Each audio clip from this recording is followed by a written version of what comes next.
Hello everyone, this is Sam of Historiansplaining. A historian tells you why everything you know is wrong. These lectures are on SoundCloud, Spotify, YouTube, and other platforms. And if you can help to keep them coming, please go to my Patreon page. The link is in the description. So I'm going to try now to make some comments or observations to put some of the events and crises of this past year, 2024, into historical perspective. And this is an exercise that I have done before. The first time was back in December 2020, when we were still in the midst of the pandemic, and there seemed to be a demand for some kind of historical perspective about that crisis. I had already posted 2 lectures about the Spanish flu, and after that it became something of a habit. This one will be the 5th time. But actually, as of about 6 weeks ago, I wasn't planning to do one this year. For one thing, the pandemic, which had prompted this whole tradition in the first place, was fading into memory. It was no longer a sort of immediate subject of concern. And also, the US presidential election had just happened. And that, of course, will be front of mind for some of my listeners, especially Americans. But this is the sort of topic I usually avoid talking about. It's partisan and very emotionally charged, and I like to think that this is not a political podcast, or at least that's not what I want it to be. And if my subjects sometimes are somehow relevant or seem to bear on current issues, current controversies, it's just in an indirect way coming out of the history itself. At least that's how I like to think of it. So as of November, I was figuring, well, if I'm excluding the election and I'm not going to talk about the pandemic, which I've discussed before, then so little has happened this year. What else would there even be to talk about? And then, of course, December 2024 happened. And this became a kind of month in the Twilight Zone, or a sort of sped up funhouse ride version of the 20th century. So I started to question, maybe I do have to make some comments here. How could I not connect some of these dots? It would be almost like not acknowledging elephants in the room, especially after some of my most popular lectures over the past 2 years have been on UFOs, what it means when people say that they see strange lights and objects moving through the sky, and also, of course, my long series on the origins of World War I, which was an unexpectedly long war of attrition that broke out over a power vacuum in Eastern Europe. And also, more specifically in that series, I discussed the causes and ramifications of an assassination on a city street. So maybe later I will go back and talk more about that shooting on 6th Avenue. But even at this moment, I can't help but point out that in my last discussion, part 14, on the causes of the war, where I tried to weigh, was the Great War inevitable, I argued there that the assassination of the Archduke Franz Ferdinand in 1914 was in fact pivotal, and that it underscores how politics and society have changed irrevocably in modern times, becoming more fundamentally unpredictable and anarchic, just as a result of the introduction of handguns, which have opened the doors for any random person with really minimal training or experience to assassinate a powerful person in seconds and change the entire political landscape. And perhaps these recent events show that that situation has been even further compounded by the emergence of 3D printing and so-called ghost guns. Now, perhaps this recent assassination won't be as consequential as the one in Sarajevo in 1914, but its full consequences and significance are still really playing out. We don't know where all of this is going to go. And this shows that so much of the significant events that one has to talk about from this year are still very new and fresh, having happened even just within the last few weeks. And their meaning is really too raw to interpret or make sense of in context so soon. And so this reflection is going to be very different from my previous ones from the last 4 years. Even more so than in those previous years, it's very hard to discuss these events while avoiding the temptations, for one thing, just to expound my own opinions, which are not necessarily so unique or original, and which I don't necessarily think are so edifying that I would want to risk being pigeonholed as a partisan for this or that ideological camp. And also the temptation, secondly, to settle scores with people that I have disagreed with over the last several years. A lot of these events play into political debates that I myself have taken part in, not as a historian per se, but just as a citizen and as a social critic. And hence they are emotionally charged subjects for me, just as they are for many other people. My own ego is at stake in whether I am seen as right or wrong in my views in these debates. And so it's tempting to simply exploit my credentials and my audience, such as it is, just to assert my own views as correct on these questions. But this, I think, ultimately would only diminish my own credibility, and I would very likely just deceive myself as to my own blind spots and fallibility, and hence be caught with egg on my face later down the road. And I think that this is what I'm thinking of when sometimes I refer to punditry in this negative sense as something I want to avoid. I think of punditry, at least in this context, as presenting one's own opinions on current events as being worth more because of one's supposed credentials or prominence or position, and simply exploiting that presumed authority to expound one's own views, without considering that, for one thing, other people, given the same fund of knowledge, might come to very different interpretations and different views. Merely knowing more doesn't mean that you have the right judgment. And this is exactly what I think I see many scholars doing all the time in recent years, including when they appear on TV and the radio. They have their opinions on things which usually are fairly reflective and even predictable based on their social class and peer group, as is common for most people. We're all creatures of our social environment. But they then put these opinions forward as if they have some special authority rooted in a kind of inaccessible wisdom. And I realized how much this irked me recently when I was at the gym and I saw a news program on the TV screen across the room. I couldn't hear the audio, but I saw joining the program on Zoom was a scholar whose face was a bit familiar. Maybe I'd seen her before, or she just sort of fit the familiar mold of people I've seen in my life and career. And she was sitting at her desk with a big bookshelf behind her, and she was saying something surely very weighty and serious, with a very grave expression on her face. And the thought just immediately flashed into my head as if on instinct. When you see someone on the news talking in front of a shelf full of books, you can be certain that they are saying something idiotic.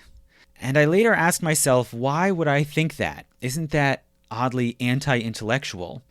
But in my defense or justification, I think that it comes from experience of seeing so many scholars take their learning and use it as a sort of license, a free hand to be less reflective or cautious or self-critical about their own opinions about the world, rather than the opposite, being more self-critical, more careful and reflective.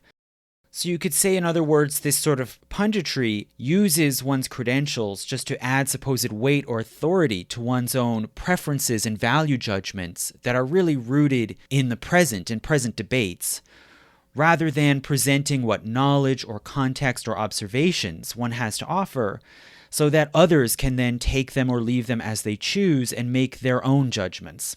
So this then was my dilemma this year as 2024 came to an end. Whether to drop my practice of the past 4 years and stay silent on subjects that are in the current conversation, the current zeitgeist, or to comment on very new and raw topics that are still developing and often emotionally charged. But after putting the question to patrons and seeing their response, I decided that despite my misgivings, I had to get back into the content mines and come up with something to say. So on one level, all of that is to say, please don't cancel me. But on the other hand, I realized that I would have to try to strike a sort of balance between fact and opinion, and between advocacy and objectivity, you might say, or impartiality. And moreover, that in order to accomplish this, I would have to talk in some way about that dilemma itself, and what I think is the inherent conflict between being a scholar or an expert on the one hand, and being a citizen and a social critic on the other. So I'm going to try to touch on some subjects from this past year, including even from that past month, but only probably briefly and in passing. I haven't really had the time to develop a lot of ideas and do a lot of research to form the sort of broader perspective that I'd like to add. And instead, I'm going to mainly focus on a few points or comments that I want to make, which are connected to some developments from 2024, but also to this continuing dilemma that I think characterizes this entire past decade, especially since the pandemic, a kind of broader reflection on the 2020s and on this continuing problem of truth, knowledge, and authority. Are we in a so-called post-truth world, as some would contend? Have people lost their proper faith in facts or experts? And what should the rest of us do about it? Now, some of you who have been listening may know that I made a sort of initial attempt to get to a sort of step one in addressing this problem in an article that I was asked to write for the Yale Journal of Law and the Humanities. I can link to that in the description. And I'll try not to repeat too much of what I've already said there, but I'll try to attack the problem again from a slightly different angle. And it'll be up to listeners to judge how enlightening or helpful this is. But as per usual, I will start off in an indirect way with a story, or more properly, a short series of related stories. Specifically, these two stories come from a very old book called Malleus Maleficarum, first published in Germany in 1487. And these stories involve alleged violence against children. So a warning, they're likely to be disturbing or upsetting to many listeners, and if you're concerned about that, you might want to skip this section, and probably also the one after, or really the whole lecture, or you actually should just give up on the study of history entirely, because it probably won't go very well for you. But with that warning out of the way, these two stories are recounted in Part 2, Chapter 13 of Malleus Maleficarum, and they read, quote, "For in the diocese of Basel, at the town of Dahn, a witch who was burned confessed that she had killed more than 40 children, by sticking a needle through the crowns of their heads and into their brains as they came out of the womb. Finally, another woman in the diocese of Strasbourg confessed that she had killed more children than she could count, and she was caught in this way. She had been called from one town to another to act as midwife to a certain woman, and having performed her office was going back home. But as she went out of the town gate, the arm of a newly born child fell out of the cloak that she had wrapped around her. This was seen by those who were sitting in the gateway, and they reported it to the magistrates. It was found that a child had died before baptism, lacking an arm. So the witch was taken and questioned and confessed the crime, and that she had, as has been said, killed more children than she could count." End quote. So these two are among many reports of the purported activities of witches collected and recorded by the author of Malleus Maleficarum, who was named Heinrich Kramer. Kramer was a Dominican prior who was assigned in the 1470s to serve as an inquisitor based at Salzburg in Austria to investigate heresy with jurisdiction over Austria and Bohemia. But he set up his office at Innsbruck, a smaller and more remote city deeper in the Alps, and there he aggressively investigated reported witchcraft. And he came into conflict with local notables, including women, who opposed him, and he had some of them arrested and interrogated for witchcraft themselves.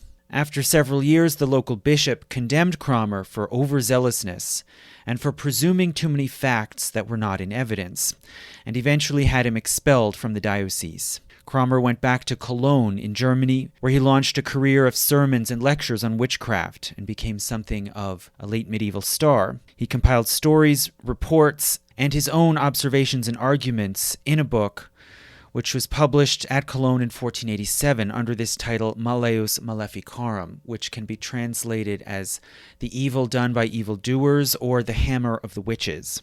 The book includes many stories of supposed witches and their powers, which may have come from actual reports from among the common people. He was not inventive enough to fabricate all of these tales, but he did put his own interpretation and spin onto the nature and causes of witchcraft.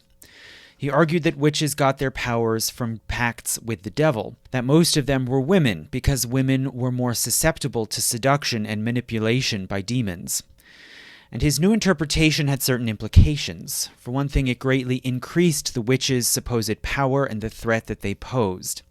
Their evil activities were not just settling of personal scores, but rather part of a grand coordinated conspiracy against Christendom, and hence witchcraft was a political and theological threat. And hence it could not be managed simply by benign counter-magic, as had been, it seems, the common custom and norm before, through most of the Middle Ages, where people could rely on objects or spells to ward off demons or bad spirits, amulets to deflect the evil eye, rituals to lift curses, etc., etc. And instead, in Cromer's view, witchcraft had to be handled by the authorities.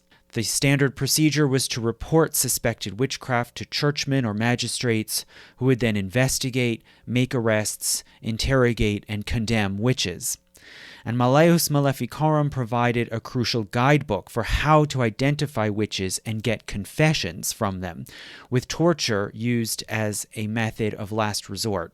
So this book and the ideas that it promoted effectively moved magic and witchcraft from the private to the public realm. Combating it was out of the hands of so-called cunning folk, ordinary people who were learned in good magic, and into the hands of church and state authorities. And Cromer tried to get the endorsement of the Faculty of Theology at Cologne for his book, but they refused. They found it theologically suspect that he was attributing too much power to Satan and demons. They also considered it juridically suspect, recommending too many unsound techniques of investigation. But nonetheless, Cromer simply falsely claimed that the book had their endorsement anyway. And in the following years, it was reprinted dozens of times and widely read all over Europe, and consulted by many ecclesiastics investigating witchcraft. Although the church officially disavowed it, it was already too widespread and influential to be suppressed by the time the church compiled its first index of prohibited books in 1559. And moreover, by that time, many secular royal courts had started taking up the prosecution of witchcraft as well, especially in Protestant countries, where the crown was taking up rules previously under the domain of the church. And Malleus Maleficarum became the most influential book by far in the age of the Great Witch Hunt, which swept through all parts of Europe, reaching its peak in the late 1500s to early 1600s, and leading to the killing of probably close to 100,000 people. The book was studied and deployed by the most prolific witch hunters, such as, for instance, Matthew Hopkins, the self-proclaimed witch-finder general, who traveled around East Anglia in England in the 1640s in the aftermath of the Civil War, interrogating over 300 accused witches and having over 100 of them hanged. And he later wrote his own book, The Discovery of Witches, which was published in 1647, traveled to the colonies, and became a major influence on the series of witch trials in New England from 1648 to 1663, and later on the famous Salem witch trials in the 1690s. And the Salem witch trials basically were the last large outbreak of witch hunting in Western civilization, before the practice went into steep decline after 1700. Now, it's important to recognize here that the Great Witch Hunt was not really a medieval phenomenon, as it's often been perceived. It was contemporary with the Renaissance, the Reformation, and the Scientific Revolution, and in many ways it was closely in line with those modernizing phenomena. Malleus Maleficarum was an early example, you could say, of budding empirical science, based on careful collection of data and reports. These are mostly eyewitness reports, not physical evidence. But this was in the era before photography or microscopy or all sorts of ways of gathering and preserving physical evidence. And so in this time, gathering, cataloging, and analyzing independent eyewitness reports was the best evidence-gathering method available at that time. And the book can be seen as a forerunner of the works, for instance, of Paracelsus, the revolutionary scientific physician who brought in folk healers, nurses, barber surgeons, etc., to lecture at the universities and to bring in hands-on folk knowledge to challenge received academic wisdom.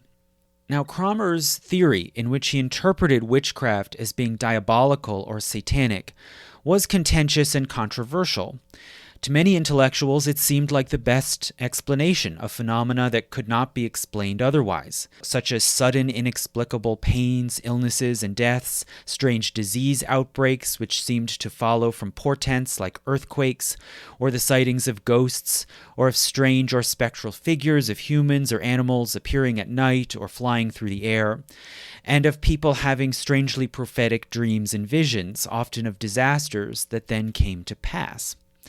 So many leading natural philosophers and other experts, like physicians and jurists, believed in satanic witchcraft, basically as it had been described by Cromer. But also it had many critics. Some saw the theory as theologically unsound, and others were quietly doubtful, or just thought that perhaps witchcraft was not as frequent or common or as powerful as often thought by the believers. In the later 1600s, doubt and skepticism gradually rose, but not for the reasons that we might think today. It was usually on the grounds that the people accused of witchcraft just couldn't be intelligent enough to harness and deploy demonic powers in the way that the witch hunters claimed. And in this era, the Royal Society in England, founded in 1660, is usually considered as the pinnacle of modern science as it was developing in this formative period in the late 1600s. And the members of the Royal Society were divided over the reality and extent of witchcraft. And for this reason, it seems they avoided discussing the topic openly in their proceedings. It was simply known to be too sensitive and controversial. Some members of the Royal Society were skeptical and rejected the whole idea of witchcraft, while other leading members, such as John Aubrey and one of the founders, Robert Boyle, took witchcraft very seriously and collected reports of supposed demonic magic from abroad and submitted them into the Society's records. In 1677, the vice president of the Royal Society gave the Society's imprimatur to a book by the minister and theologian John Webster titled Displaying of Supposed Witchcraft, which argued that witches' supposed magical powers could not be real or demonic and must instead have natural explanations because there was no basis for demonic witchcraft in the Bible. So in his view, in Webster's view, whereas belief in some supernatural or incorporeal beings like angels do have scriptural warrant, belief in witchcraft does not.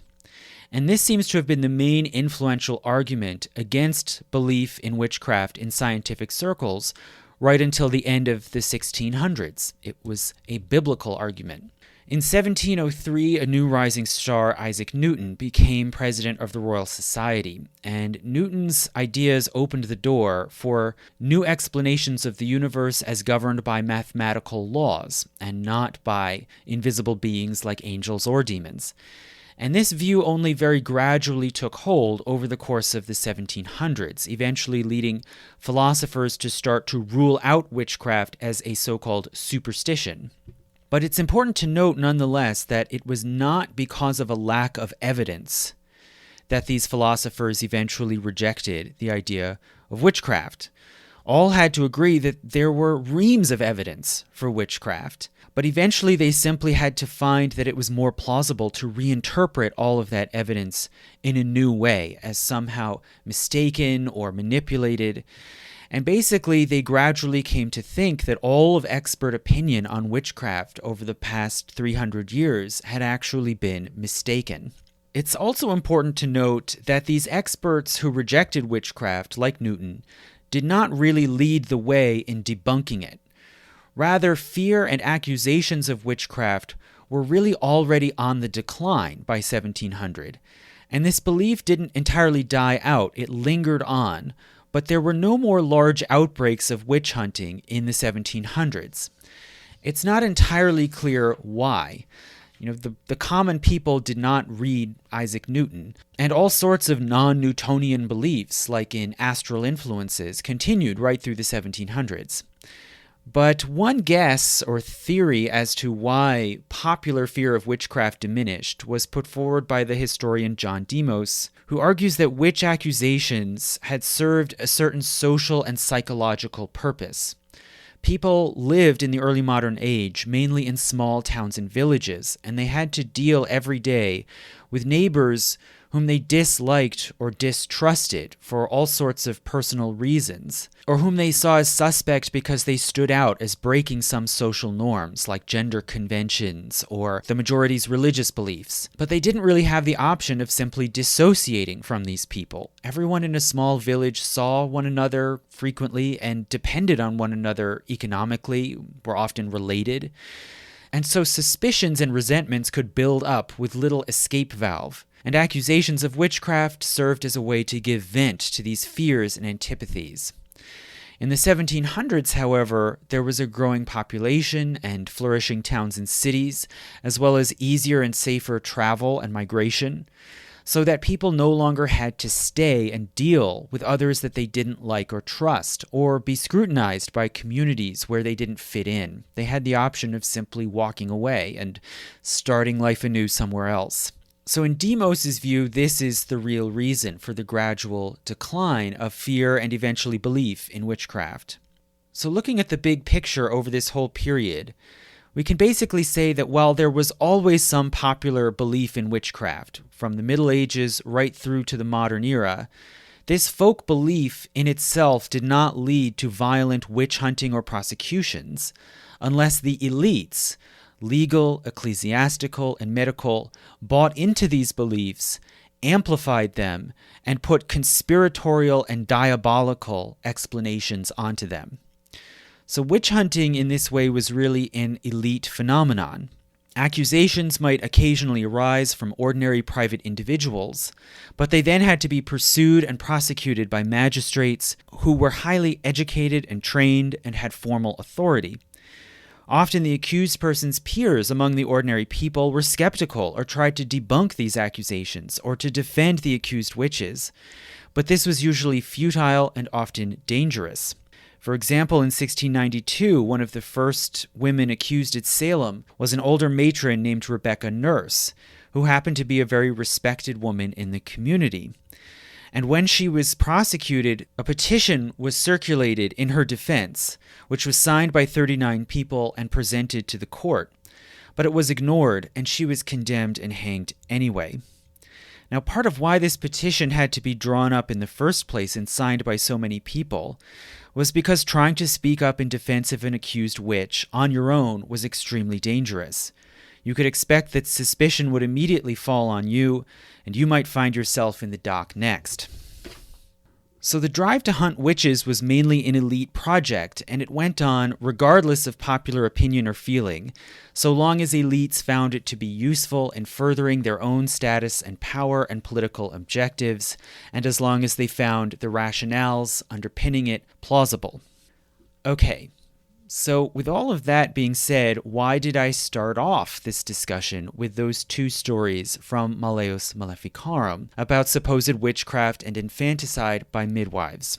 Well, Cromer himself emphasizes midwives as a special and unique danger. He claims in the very introduction to the book that midwives, quote, surpass all others in wickedness.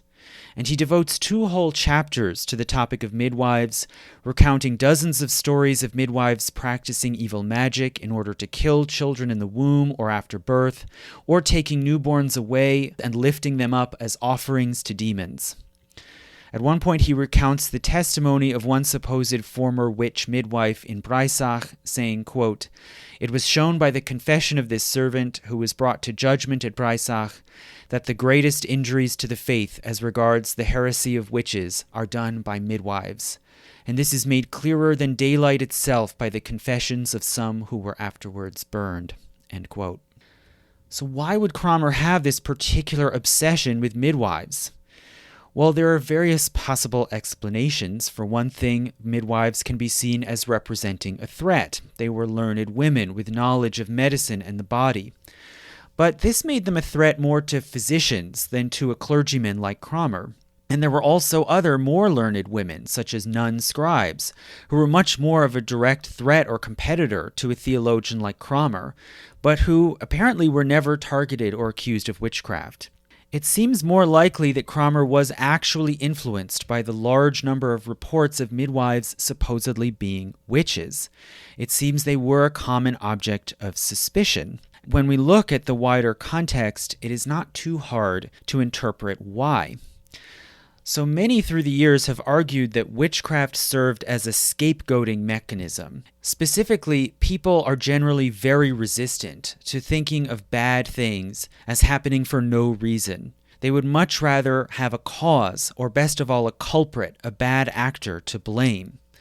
So when disasters happen, like sudden or unaccountable deaths, it's difficult to accept that these things are just random and senseless.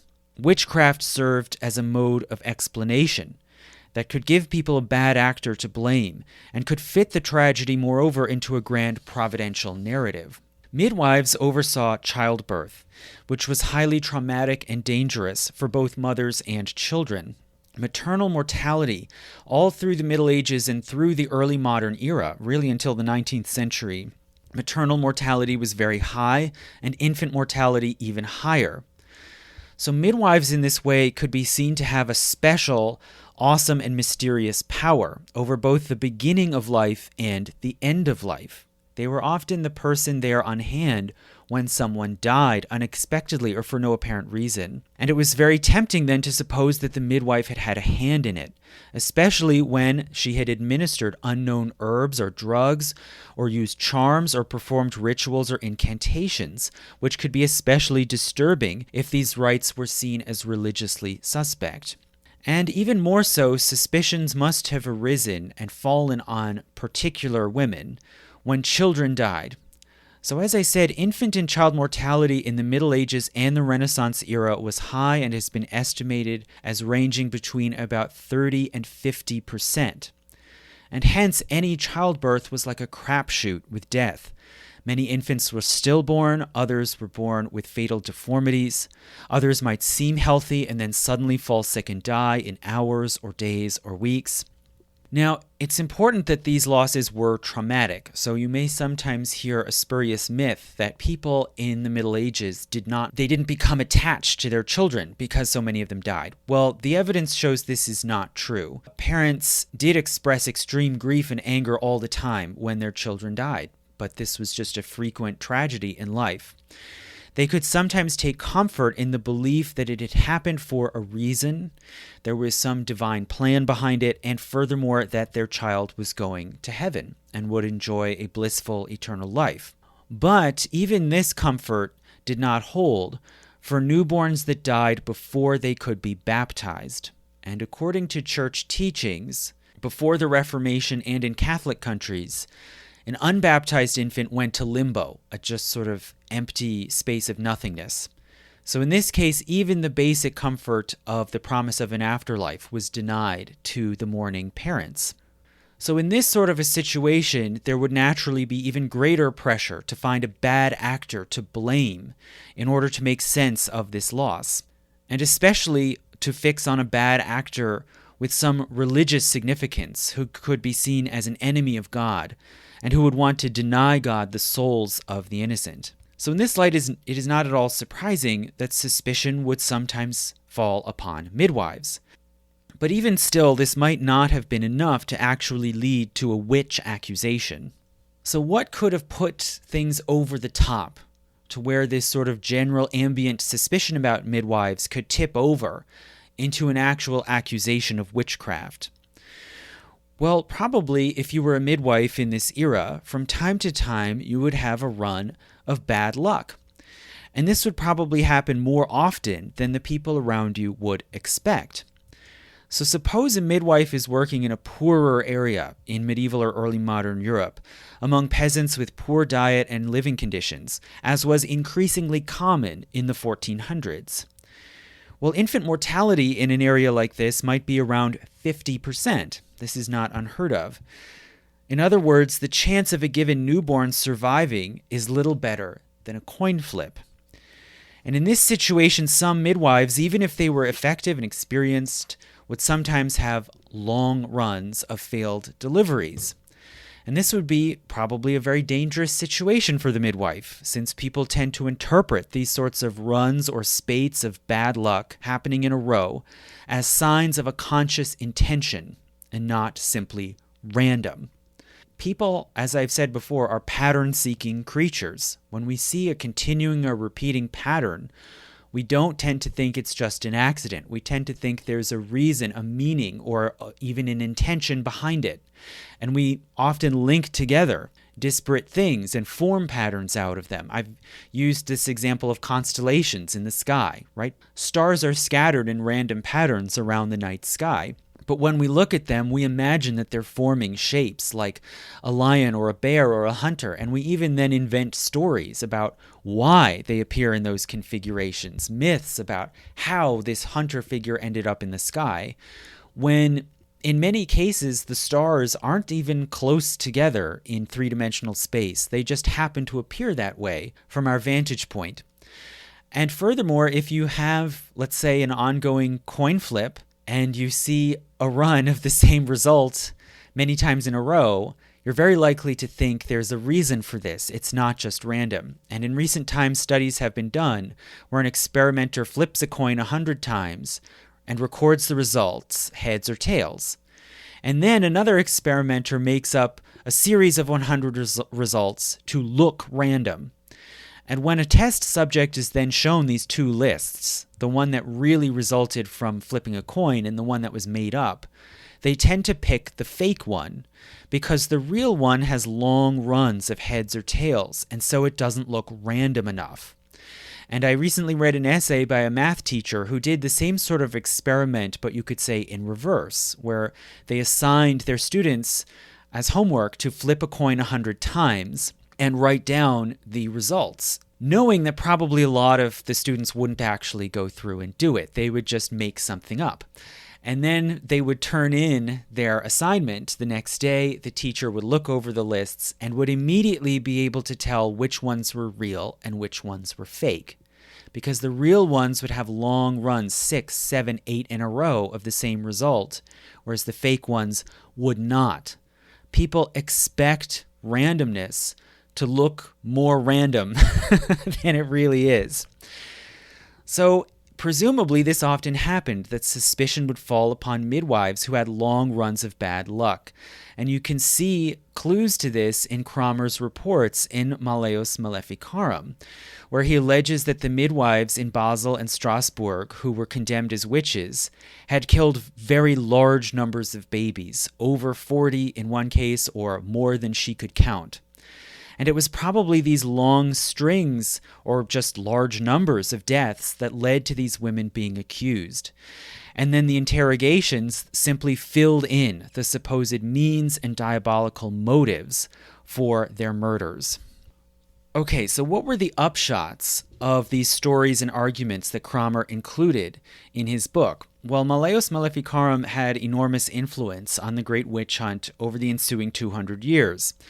And for one thing, witch hunters did tend to focus mainly on women. About 75% of those accused and condemned in the witch hunting era were women.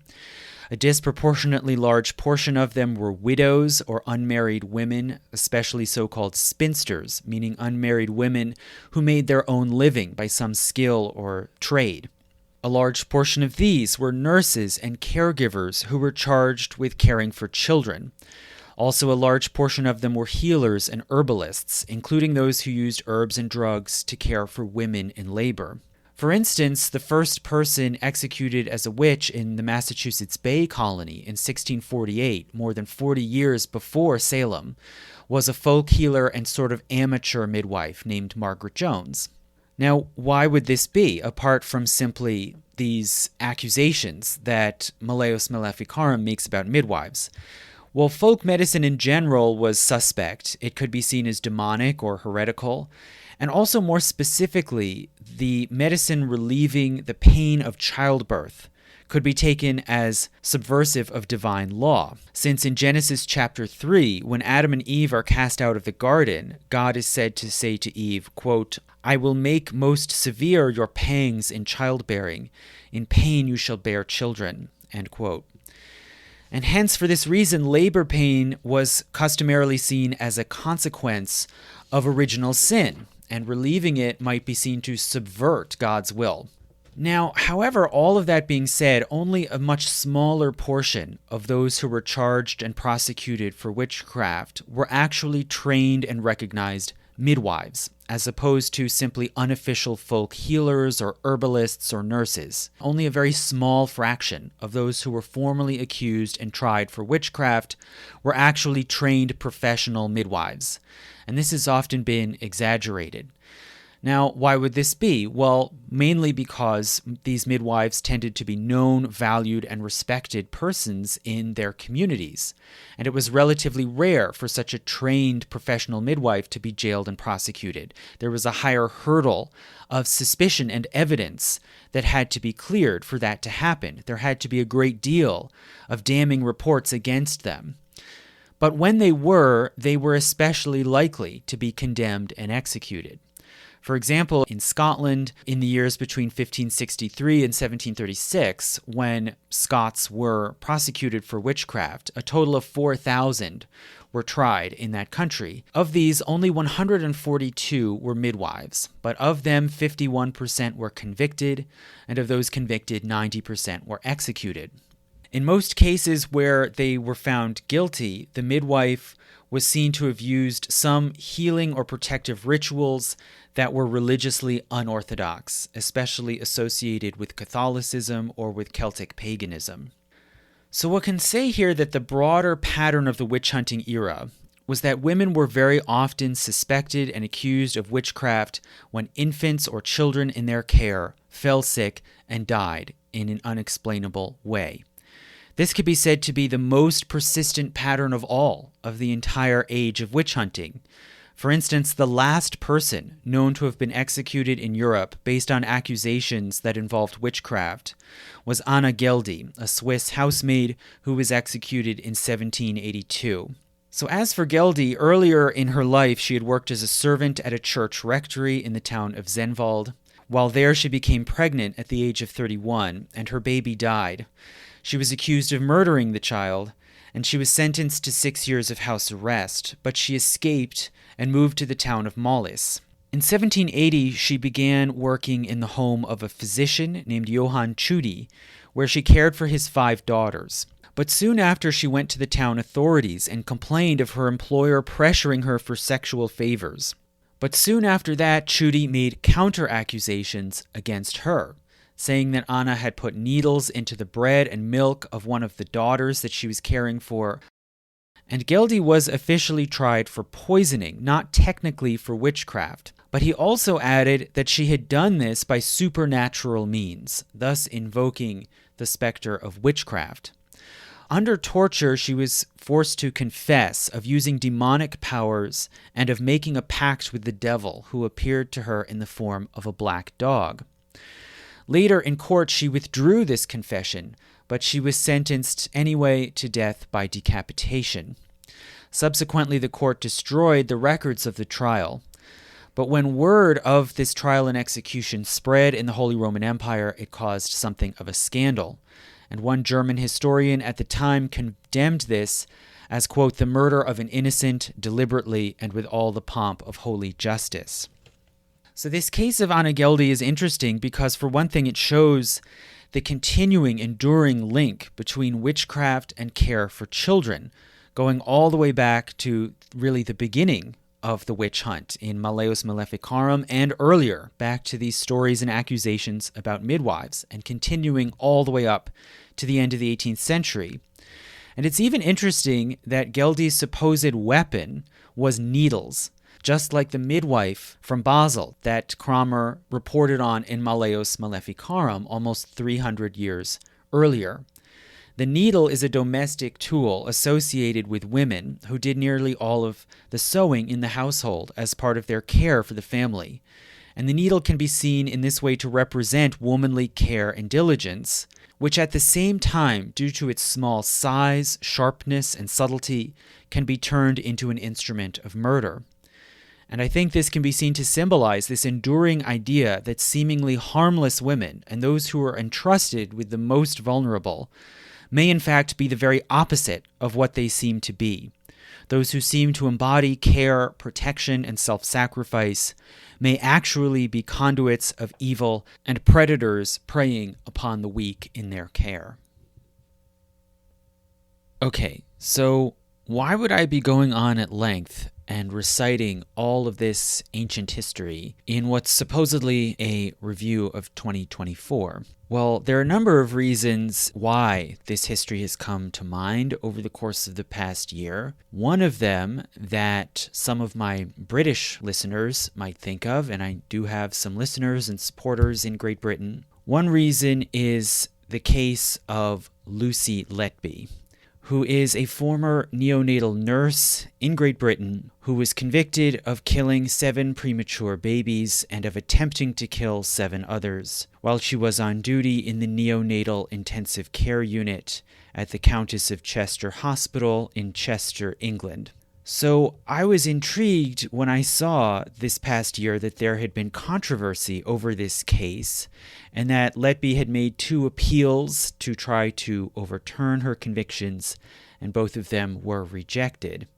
And the case was intriguing to me partly because of how it seemed to evoke this long past history that I've been talking about, and for other reasons as well, which maybe I'll be able to get to. And so I figured maybe I should, gather just the basic facts of the case so I can give a little summary of it in historical perspective. But I quickly found that this was incredibly difficult, and it's part of why this commentary has been so long coming, because I ended up, of course, going down the proverbial rabbit hole, just trying to ascertain the basic facts, such as who first accused Letby of murder, on what grounds, whom she supposedly killed, when, how, and why, and most of all, what evidence demonstrates that she did it, turned out to be extremely confusing and difficult, rather like trying to unearth and sort old papers that have been strewn amidst the wreckage of an earthquake. The facts of the case seem to be constantly changing, confused, contradictory, and buried amidst often sensational commentary. Some of the reasons why it's so hard to sift through all of this information and opinion about the Letby case and just collect the facts is, for one thing, that Google now seems to be totally wrecked. It is now impossible to find just basic data and information like when was Lucy Letby first charged with murder through Google searches. You get a bunch of irrelevant hits, mostly recent press reports, just repeating sort of vague summaries of the case with no concrete specifics. So I finally started trying to use DuckDuckGo instead, which maybe is a little better, but even still, the information around Letby is limited, confused, largely due to secrecy. So this seems to be the other big reason why it's so hard to piece together what's happened here and how Lucy Letby ended up in prison where she is now. So since Letby was first arrested in 2018, the case has been surrounded by a cloud of secrecy, with many facts being withheld from the public. Several witnesses in the case, 7 of them according to one report, have been kept anonymous, including 2 of the doctors who first pointed the finger at Letby. Her alleged victims are also anonymous and are referred to by letters of the alphabet from A through Q, which is fair enough, it's a matter of privacy. But meanwhile, the prosecutors in Britain do not seem to have made any particular effort to provide clear, systematic information for the public, like charts or timelines showing the 20 different crimes against 17 different babies with which Letby was charged, how she allegedly killed or attacked them, and on what basis she's been charged. And one basically has to rely on internet users like Redditors to collate and order all of this information. The initial trial of Letby for 7 counts of murder and 10 for attempted murder, or maybe it's 13, I seem to have conflicting data on this. The trial was held from October 2022 to August 2023. No cameras or audio recordings were allowed in the courtroom, and no official transcript was put out. The public heard about the trial second and third hand from people who were in the courtroom through tweets or through short daily press dispatches, most often published under sensational headlines and with little or no context, and often lacking relevant details. They often claim, using passive language, that the court heard or the court was told such and such, without detailing precisely what was said, why it was significant, or even in many cases who said it, since, as I mentioned, many of the witnesses were anonymous. And these press reports do not add up to a complete or coherent narrative of the trial. Now, one might say, well, why don't you get the official court transcript? Well, today there is no freely available transcript of the trial for the public. One can request a typescript from the court records, but those who first requested such a typescript were told that the fee for that service was £100,000. Now, after one particular British MP made the request and was told that that was the fee, £100,000, he complained that this was exorbitant, and so it was reduced to £9,000, which for my American listeners is about $11,000 in US money. So most members of the public and even journalists cannot afford this, and so instead Redditors and others have tried to assemble reconstructions of the proceedings based on press reports, tweets, and small screenshots with snippets of the transcript posted by the few journalists who have actually obtained copies. Since the initial trial began, press articles criticizing the case against Letby or calling into question her guilt, such as one last fall in the New Yorker magazine, have been banned and blocked in the United Kingdom on the grounds that they might bias potential jurors. And since the trial ended, all parties that accused Letby, such as hospital administrators and doctors, police investigators and prosecutors, and expert witnesses, with one exception who we'll get to later, but all of these parties, apart from that one exception, have refused to say anything at all about the case or why they accused or charged Letby, on the grounds that there are still appeals ongoing in this case. So one cannot even get basic answers about what evidence the prosecution did or did not know about at the time that they charged Letby or during the trial, what they did or did not share with the defense, and most importantly, whether or not they looked into any other possible leads or explanations of the baby's deaths apart from murder. So, in sum, there is a lot about this case that is difficult or impossible to reconstruct, or that we just cannot know at all. It has led to tremendous amounts of confusion, speculation, and rumor. But nonetheless, for the love of my listeners, I will try my best to reconstruct the basics in chronological order of what we do know. And I can't get too deeply into the details, it's too long, complicated, and confusing, but I'll try to give a summary of the important events of the case, more or less in chronological order, as best I can ascertain, and then I will try to point out some of the tensions and inconsistencies, some of which I think should be obvious, and that I think should illuminate some of the contradictions and double standards in how we talk about knowledge, facts, and expertise in the 21st century. I think the case turns out to be a fairly good encapsulation of the real epistemic crisis of current times.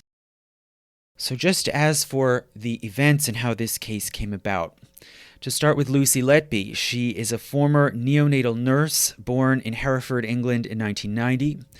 In 2012, she finished a several years long training program in neonatal nursing, and she began working on the staff of the NICU, or Neonatal Intensive Care Unit, at Countess of Chester Hospital in Chester, England. She was unmarried and had no children and lived alone. Her time, therefore, was more flexible than most other nurses. She worked more shifts and more hours than most nurses at the hospital, and she lived nearby, and hence could often come into work on short notice or at times when the unit was short on staff. She seems to have had a generally good reputation with colleagues and was seen as knowledgeable and reliable. In January 2015, one baby died while in the NICU at Countess of Chester.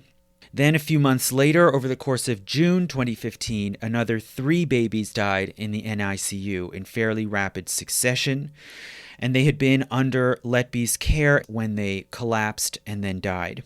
So to clarify some terminology here, when it comes to collapse, Premature infants are, in general, fragile, especially those who are severely premature, meaning born earlier than 32 weeks, which the NICU at Countess of Chester did treat. And such premature babies need artificial support for their breathing and usually are fed through tubes. Their bodily systems, respiratory, circulatory, and digestive, are still developing. And a problem with one can cause the others to suffer and lead to a sort of rolling disaster. And the infant can collapse, meaning that their breathing, their vital signs, their blood oxygen can suddenly drop. And in most cases, the infant can usually be resuscitated and will recover, but sometimes not.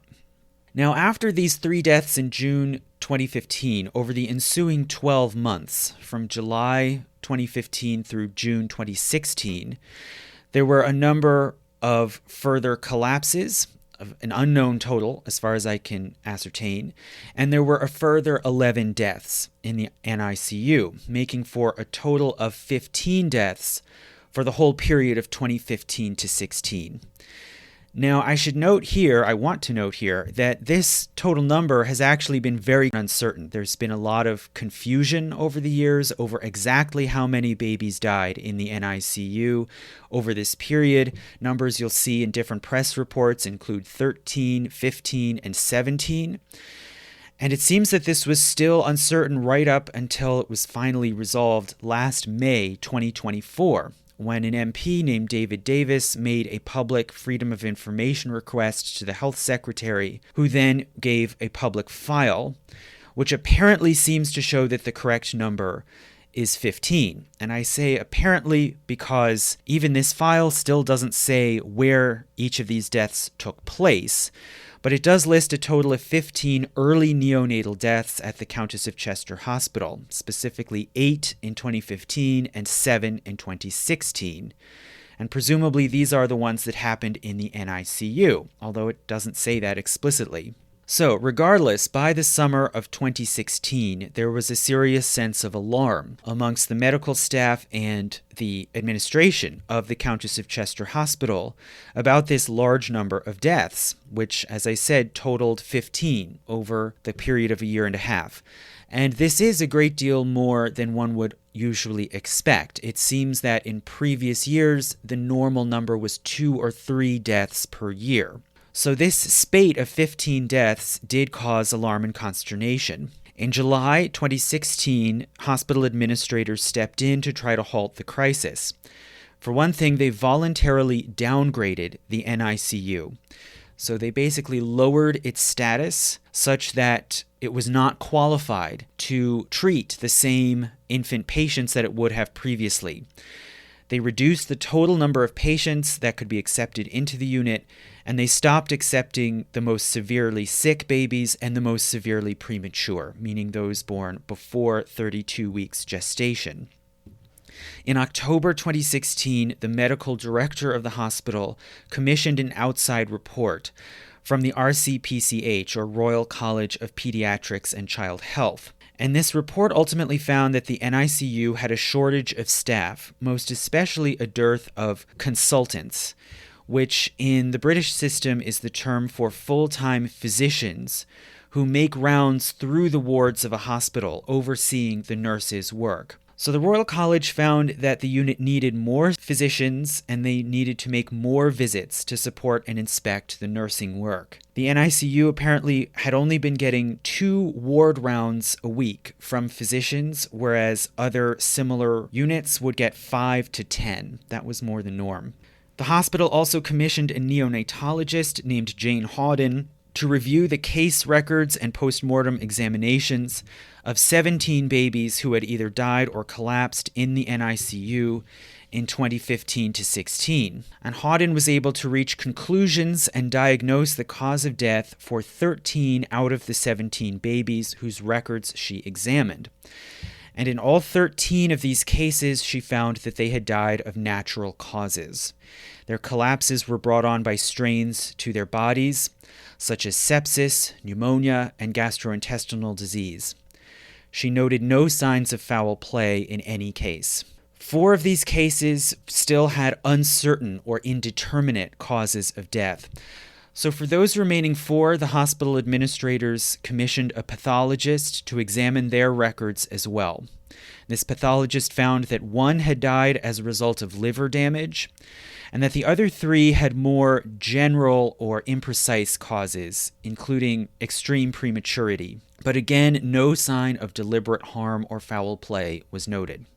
So one might expect that the matter might have rested here, that the hospital would have downgraded their own status in the NICU, made the requisite improvements, including by hiring more consultant physicians, and then moved on, hoping for the rate of deaths to simply go back down to the normal number, which, as it happens, it did after July 2016. But this is not all that happened. There was some party present here which was not entirely satisfied with this resolution. Namely, that was the consultant physicians. There were 7 of these who were assigned in one capacity or another to the NICU. And at some point during this period of a high number of deaths in 2015 to 16, a group of 4 of them began meeting informally to discuss what was going wrong and what to do about it.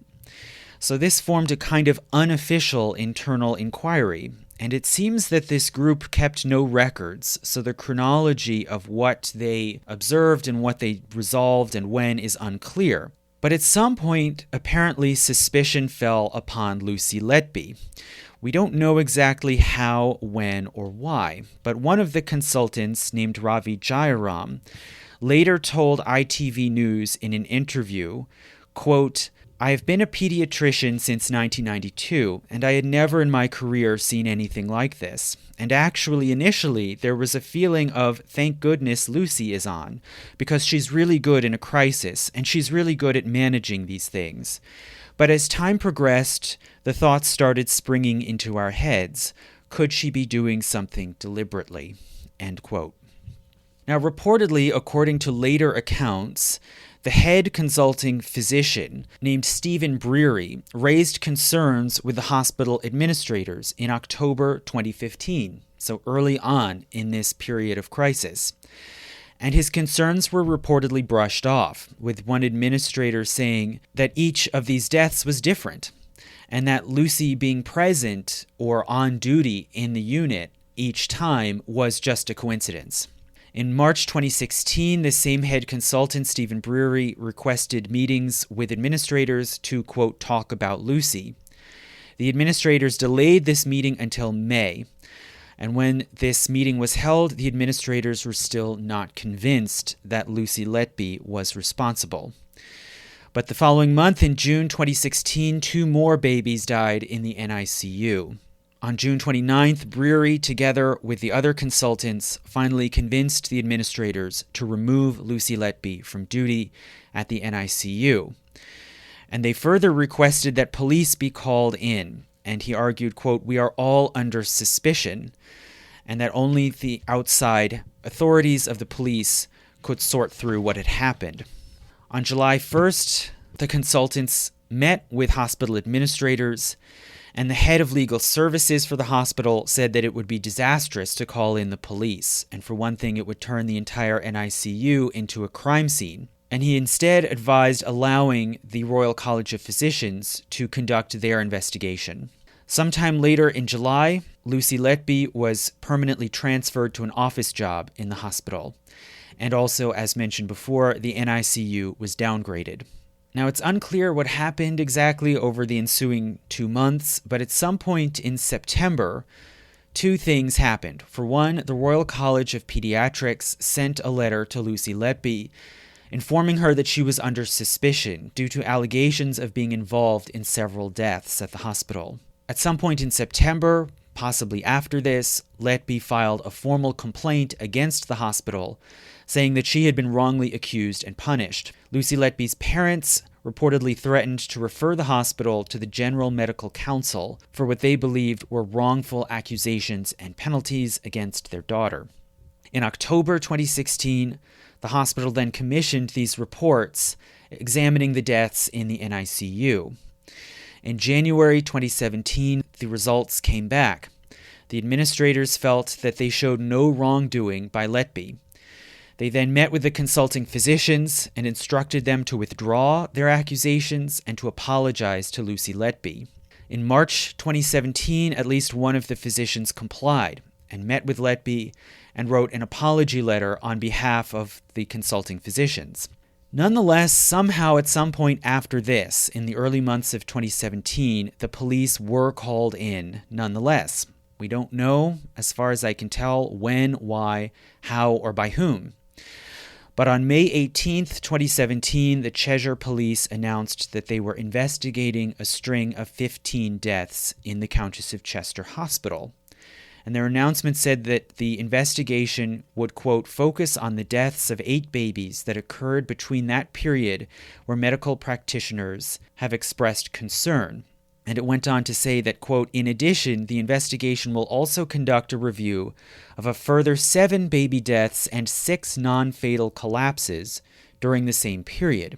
Now, the reports from this time do not say who alerted the police, why they were placing a special focus on 8 deaths, and why they included 6 non-fatal collapses, or which ones these were, when it seems that dozens took place over that time period.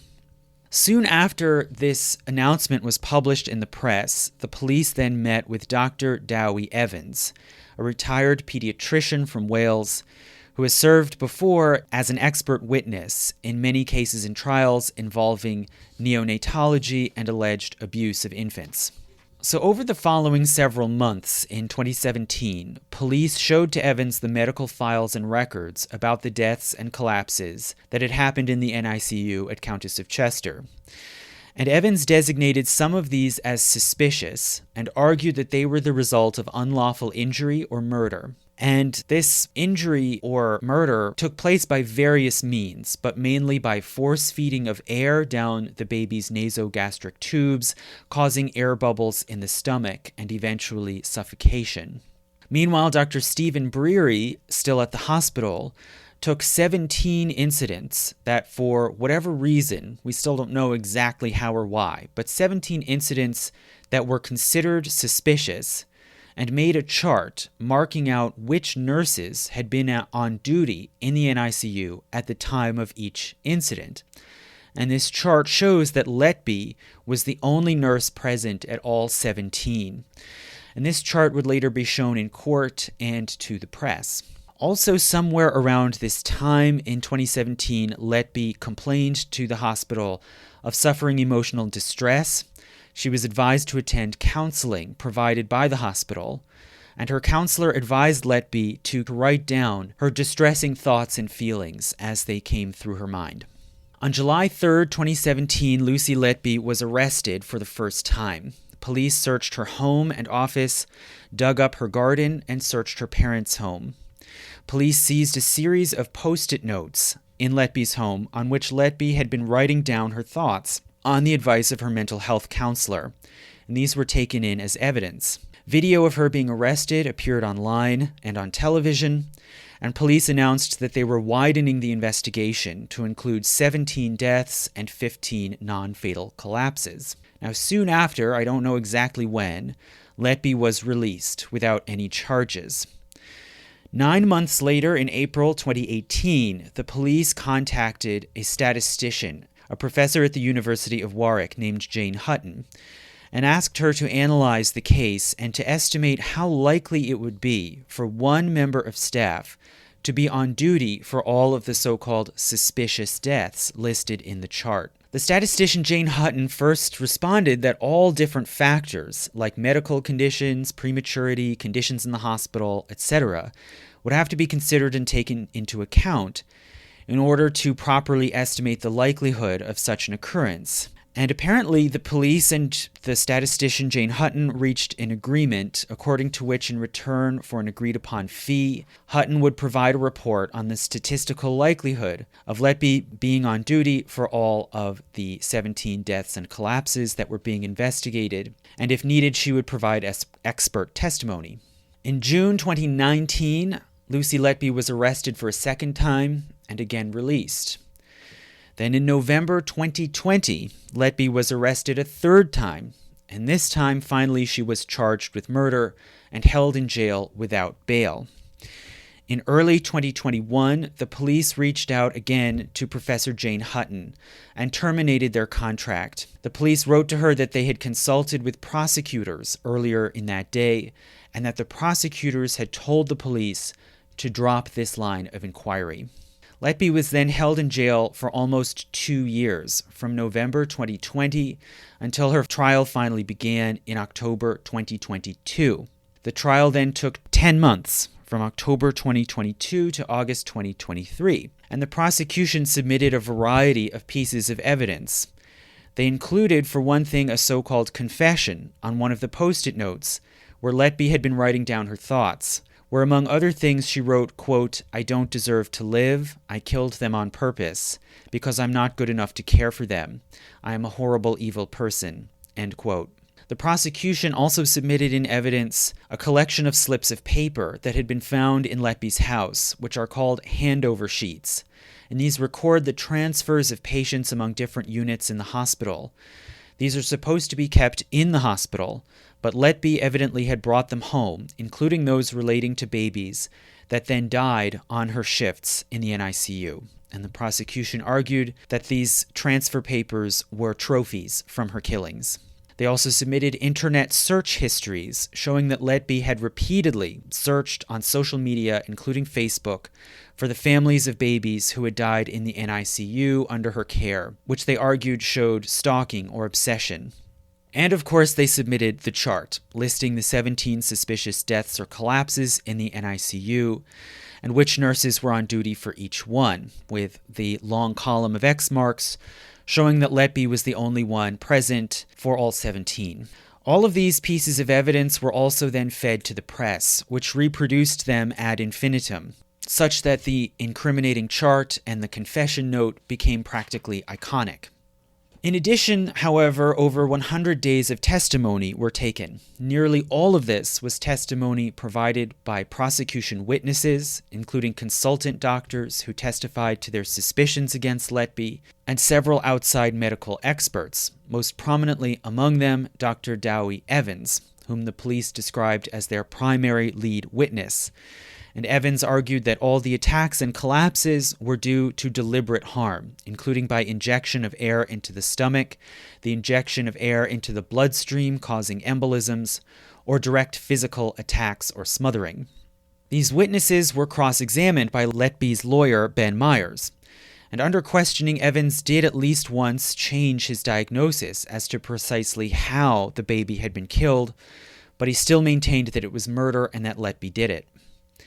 Myers also called into question Dowie Evans's credibility, so he brought into court evidence a judgment that had just been rendered in a different court case in which Evans had testified, and in which the judge had thrown out Evans's testimony, saying that he had failed to be balanced or impartial. But for the other side, as for the defense, Myers called only one single witness for the defense, and that was a plumber.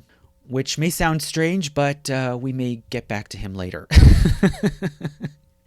But no expert witnesses in terms of medicine, pathology, neonatology were called to counter Evans's arguments. Finally, in August 2023, the jury deliberated for 21 days. They found Letby guilty on all 7 murder counts, and also found her guilty on 6 counts of attempted murder for alleged attacks on babies that then survived. Apparently, she was found, although this is rather fuzzy, she was found not guilty on 2 counts, whereas the jury was deadlocked and could not reach a verdict on 6 other counts of attempted murder. Based on the guilty findings, she was sentenced to 14 whole life sentences. Shortly after this, the British government announced that they would open an inquiry into how the hospital had allowed Letby to carry out these murders. And they appointed a judge, Kate Thirlwall, also known as Lady Justice Thirlwall, to chair this inquiry. Over the course of the winter of 2024, Letby and her attorneys appealed her convictions, with her lawyer arguing that Evans's testimony had been partial, biased, and shoddy, and should have been excluded from the trial. But the appeals court turned their appeal down. In the summer of 2024, she was retried for one attempted murder charge and was found guilty, and subsequently was sentenced to a 15th whole life sentence. In September 2024, the Commission of Inquiry under Lady Justice Thirlwall opened, and they began to gather testimony, including about Letby's suspicious behavior, such as acting excited or gossipy when talking about a baby's death. And this inquiry then generated a similar flurry of short media reports with often shocking headlines. It also refused to hear evidence or arguments questioning Letby's guilt or the validity of the convictions. Meanwhile, Lucy Letby replaced her lawyer, and in December 2024, her new attorney, Mark MacDonald, held a press conference in which he announced that he was beginning a new appeal on the grounds that new evidence had emerged. And he argued that Evans had, quote, changed his mind about how 3 of the babies under Lucy Letby's care had died, and that he had submitted new reports on these 3 cases and given them to police. But police had so far, for a period of 6 weeks, refused to show them to the defense. And MacDonald argued that the Thirlwall inquiry should be halted and the case reopened based on this new evidence. And as far as I can see, that seems to be where the whole matter currently stands. So, although Lucy Letby was convicted on multiple counts, there continues to be dispute and debate over her guilt or innocence. And we need to consider what are the actual grounds for believing in her guilt. And this is important, for one thing, to see how a situation can be interpreted in radically different ways depending on what a person has been predisposed to believe. So there are 3 basic arguments for Lucy Letby's guilt that were advanced in her trial and that continue often to be invoked when the soundness of her convictions is called into question. So there's firstly the statistical argument, basically that it can't be a coincidence that all these babies died in a short period of time and that Letby was just accidentally always there. Secondly, there's the forensic medical argument, which holds that the case files show that the babies died from deliberate harm. And thirdly, there's the argument from the evidence seized in Lucy Letby's home and her phone, namely the confession note, the hospital papers, and the internet searches. So let's consider each of these arguments briefly one at a time, and it's easiest to start from the third one, from the evidence taken from Lucy Letby's home and possessions. So if one argues or claims that Lucy Letby is not guilty, one of the most frequent counterarguments that you'll hear back in support of her guilt is that she confessed. And this is based, as we saw, on quotes taken from the bottom of one Post-it note, among several others that were found in her home and that were covered in scrawled, rambling writings, mostly expressing fear and anguish, such as, "I can't breathe, I feel very alone and scared." The margins of these notes are littered with short phrases like "why me" and "no hope," and they're punctuated by large words with underlines and circlings, such as "help" and "hate." And it is true, one of these notes does have the lines near the bottom, quote, "I killed them on purpose because I'm not good enough to care for them, and I am a horrible, evil person." And then 2 lines down from that in the bottom margin, quote, "I am evil, I did this." Now, this is taken as a confession, although, as many have pointed out, further up, even on this same note, there are other lines that say, quote, "I did nothing wrong," and also list various phrases like police investigation, slander, and discrimination, in which Letby was evidently listing the police investigation among the wrongful accusations to which she had been subjected. So all in all, it seems very tenuous to call this a confession at all. It contains no details about how or why she supposedly killed the babies, and all of these notes were written as part of a course of psychiatric counseling. And it seems totally possible that she was merely writing down her thoughts, including things that other people had accused her of, or that she feared others thought about her. But even if we do call it a confession, then it has to be noted that people make false confessions fairly often, including to very serious crimes like murder. the large majority of people who were executed as witches during the Great Witch Hunt confessed, and not just due to torture. This was the last resort in the legal template of witch hunting. Sometimes it seems just prolonged, repeated accusations, psychological pressure, and isolation can convince someone that they have committed a crime and perhaps just don't remember doing it, or at the least can convince them that they deserve to be punished because they must actually be evil, as other people insist that they are. And so extracting a false confession is much easier than one might think, especially for a person who is impressionable and socially isolated. A second argument that you sometimes hear if you question Letby's guilt is that she had trophies from her killings. And this refers, as we said, to the handover sheets relating to the transfers of babies who collapsed or died while Letby was on duty. These sheets are supposed to stay in the workplace. So the argument is that she took them home to collect them as trophies of her killings. Now you might note this seems like a rather dull trophy. And in fact, nurses have said that it is common for nurses to take slips like this, stuff them into one's pocket or bag in order to refer to later as an easy reminder or aide-memoire, and then take them home by accident. And according to the defense, Letby was found to have a total of 257 handover sheets accumulated in her home, and only 21 of these, or less than 10%, related to babies that she was charged with harming or killing. And then thirdly, there's the matter of the internet searches. So Letby was found to have searched on her phone for the families of alleged victims repeatedly over the course of the year when these children died or collapsed in 2015 to 16. And so the prosecution argued that this showed that she was grief hunting. But it seems she was very often online, including on Facebook, and most of the time was not looking up the families of babies who had died. She searched for them a total of 31 times, but for other people, 2,287 times.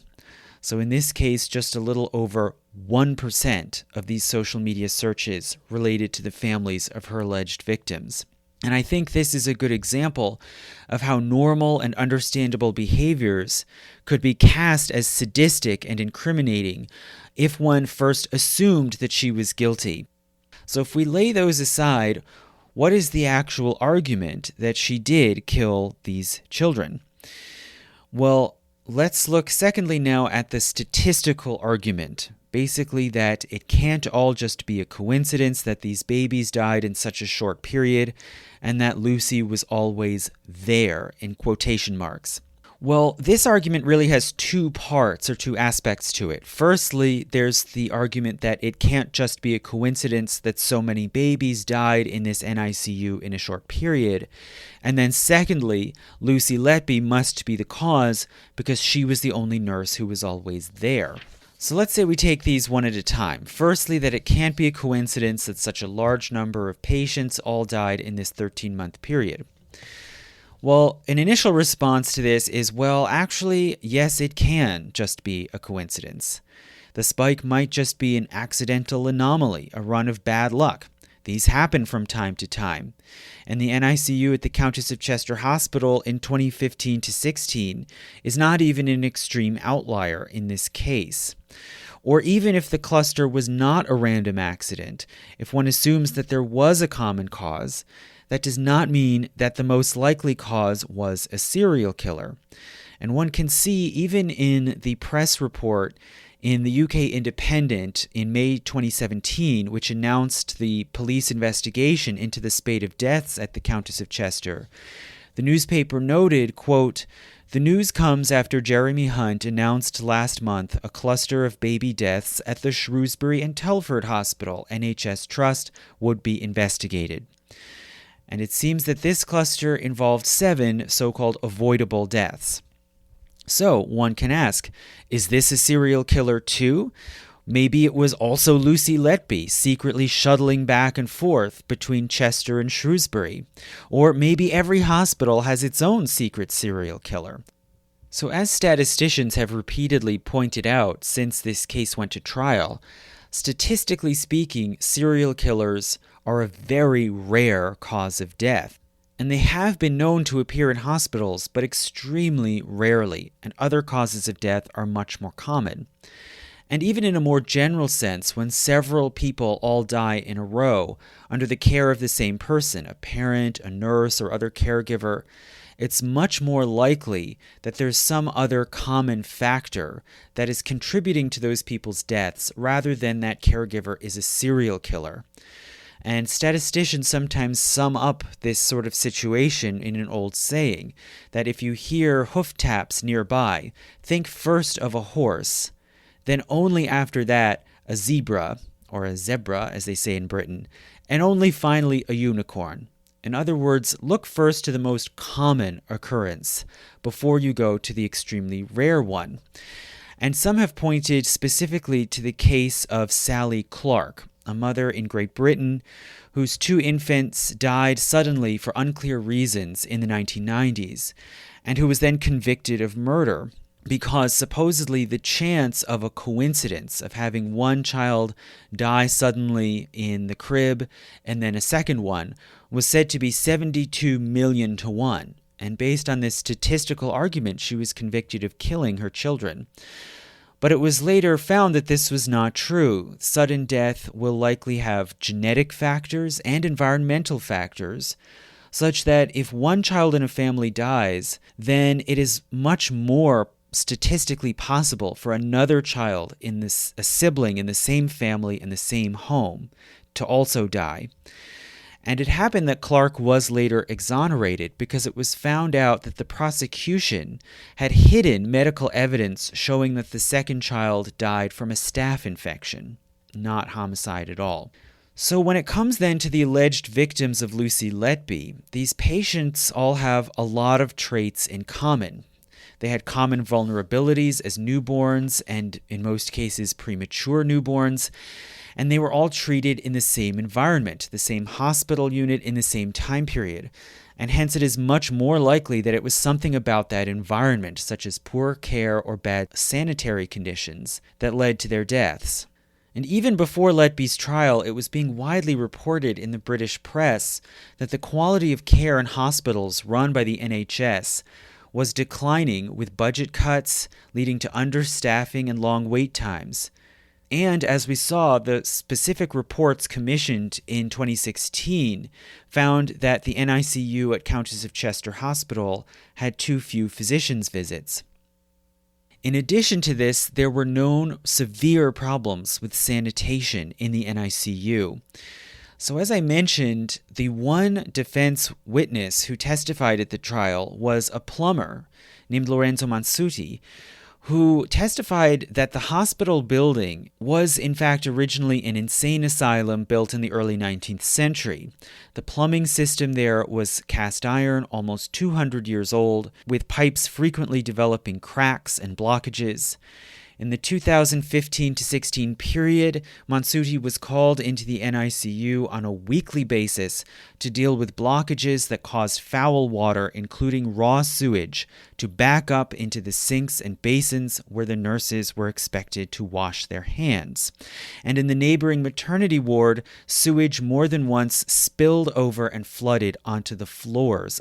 Additionally to this, since the trial, journalists have researched and found that in May 2015, 2 sink faucets in the NICU were found to be infested with a dangerous antibiotic-resistant bacterium called Pseudomonas aeruginosa, which is known to cause sepsis and can be especially dangerous to infants. It seems this diagnosis of this infestation with Pseudomonas took place in the month before the spike in deaths began in June 2015.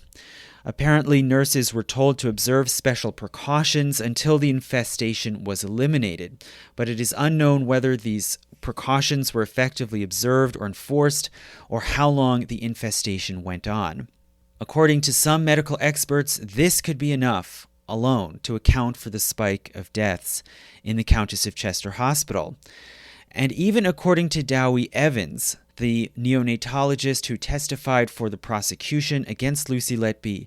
Even according to him, the NICU should have been totally shut down until these sanitary issues were resolved, and the fact that it was not shows that the management was incompetent.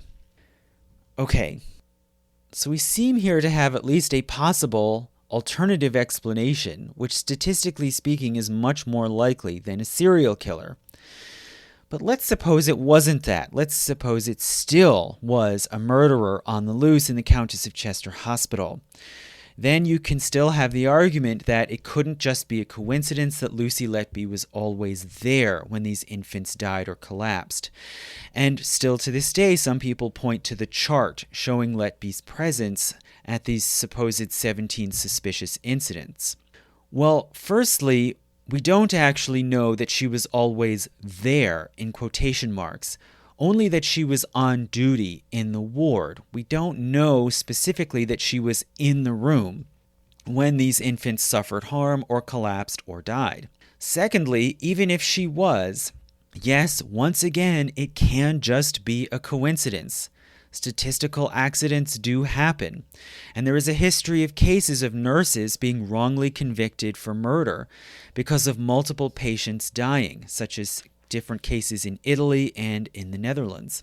And if we look to this chart with the 17 incidents and those X marks under Lucy Letby's name, this chart supposedly incriminating Letby can be easily torn to shreds and has been by statisticians. For one thing, the chart does not consider how often was Letby on duty as compared to other nurses. It makes no sense to list her alongside agency nurses who only showed up for a few shifts, whereas Lucy was a full-time nurse working up to 60 hours a week in this unit.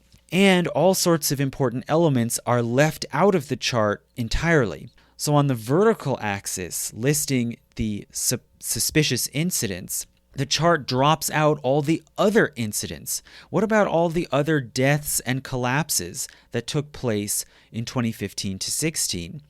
Now, the prosecution might say, well, those ones were not suspicious. But why were they not suspicious? What was the criterion used? And was Letby present at those times or not? We cannot know the answers to these questions, because these other incidents that Letby was not charged for are not a matter of public record. We cannot know what happened, when, where, or how, or who was there. All of that is private.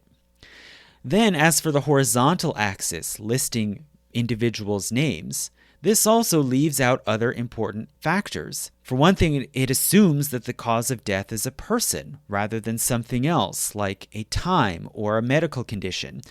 And it even leaves out other important people, like doctors. As at least one nurse has pointed out in commenting on this case, the doctors aren't listed, even though they were in the unit more frequently than some of these nurses were. So it seems as if the chart was preconceived in order to put the blame on a nurse. So in sum, the chart is misleading and statistically worthless. But now that these bogus statistical claims have been pretty roundly debunked, the defenders of the convictions against Letby now say that that doesn't matter because this case does not rely upon statistics anyway. And certainly at least Dowie Evans has emphasized this. And the implication is that Letby's guilt was proved, regardless of the statistics, by forensic medical evidence. So let's look at this medical evidence. Well, several medical experts testified at the trial, but the case was given its overall shape and thrust by the primary lead witness, in the police's words, which is Dr. Dowie Evans, the retired pediatrician who was a consultant in neonatal care at Singleton Hospital in Swansea, Wales. Now, it is not totally clear exactly how Letby attacked or killed the infants that she was charged with attacking or killing. According to Evans's arguments, it seems that the explanations of the mechanics of these attacks have shifted. According to Dowie Evans's own account, he first saw the file on one particular baby, codenamed Baby O, when the police shared it with him in 2017. and he saw that there was bleeding of the liver, and within 10 minutes, he had judged that this death was the result of foul play, and it seems he later concluded that the baby was killed by a physical attack like punching in the general area of the liver, and also by air being forced into the baby's stomach through the nasogastric feeding tube. Over the following months, Evans concluded that most but not all of the babies had been attacked, amounting to murder or attempted murder. He argued that the babies had all previously been stable before then collapsing unexpectedly. And in his view, quote, babies don't just die for no reason. Now, this position, it seems, is controversial. Some experts agree and some disagree with this characterization. Premature babies, especially very early ones, may collapse. And this pattern has a name, sudden unexpected postnatal collapse, or SUPC. So the relatively fragile systems of a premature baby's body are interdependent, and if early signs of deterioration are not caught, then one system might fail, followed by the others, and the baby can collapse, rather like a house of cards. And one particular study conducted around the area of London found that if the collapse of an infant is sudden, in about half of those cases, the precise cause cannot be pinpointed. But regardless, Evans found these deaths that he separated out as being suspicious, and he argued that there must be some unusual cause for these unusual sudden deaths. And he concluded that most of them had been attacked by means of air forced down the nasogastric tube into the stomach, ultimately causing suffocation. And this seemed to establish the MO of a potential serial killer.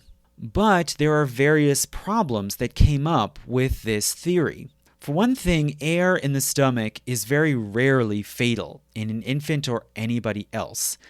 It can usually just be belched out, or if it's stuck for some reason, with time a doctor can release the air with a needle. And moreover, in 3 particular cases of the babies codenamed C, I, and P, it seemed impossible, even if air in the stomach had been the cause of death of those babies, impossible that Letby could have done it. For instance, with baby C, this infant was born June 10, 2015, and died 4 days later. When Dowie Evans looked at baby C's case file, he saw an X-ray that showed a pocket of air in the stomach and concluded that Letby had killed the child by injecting air through the nasogastric tube.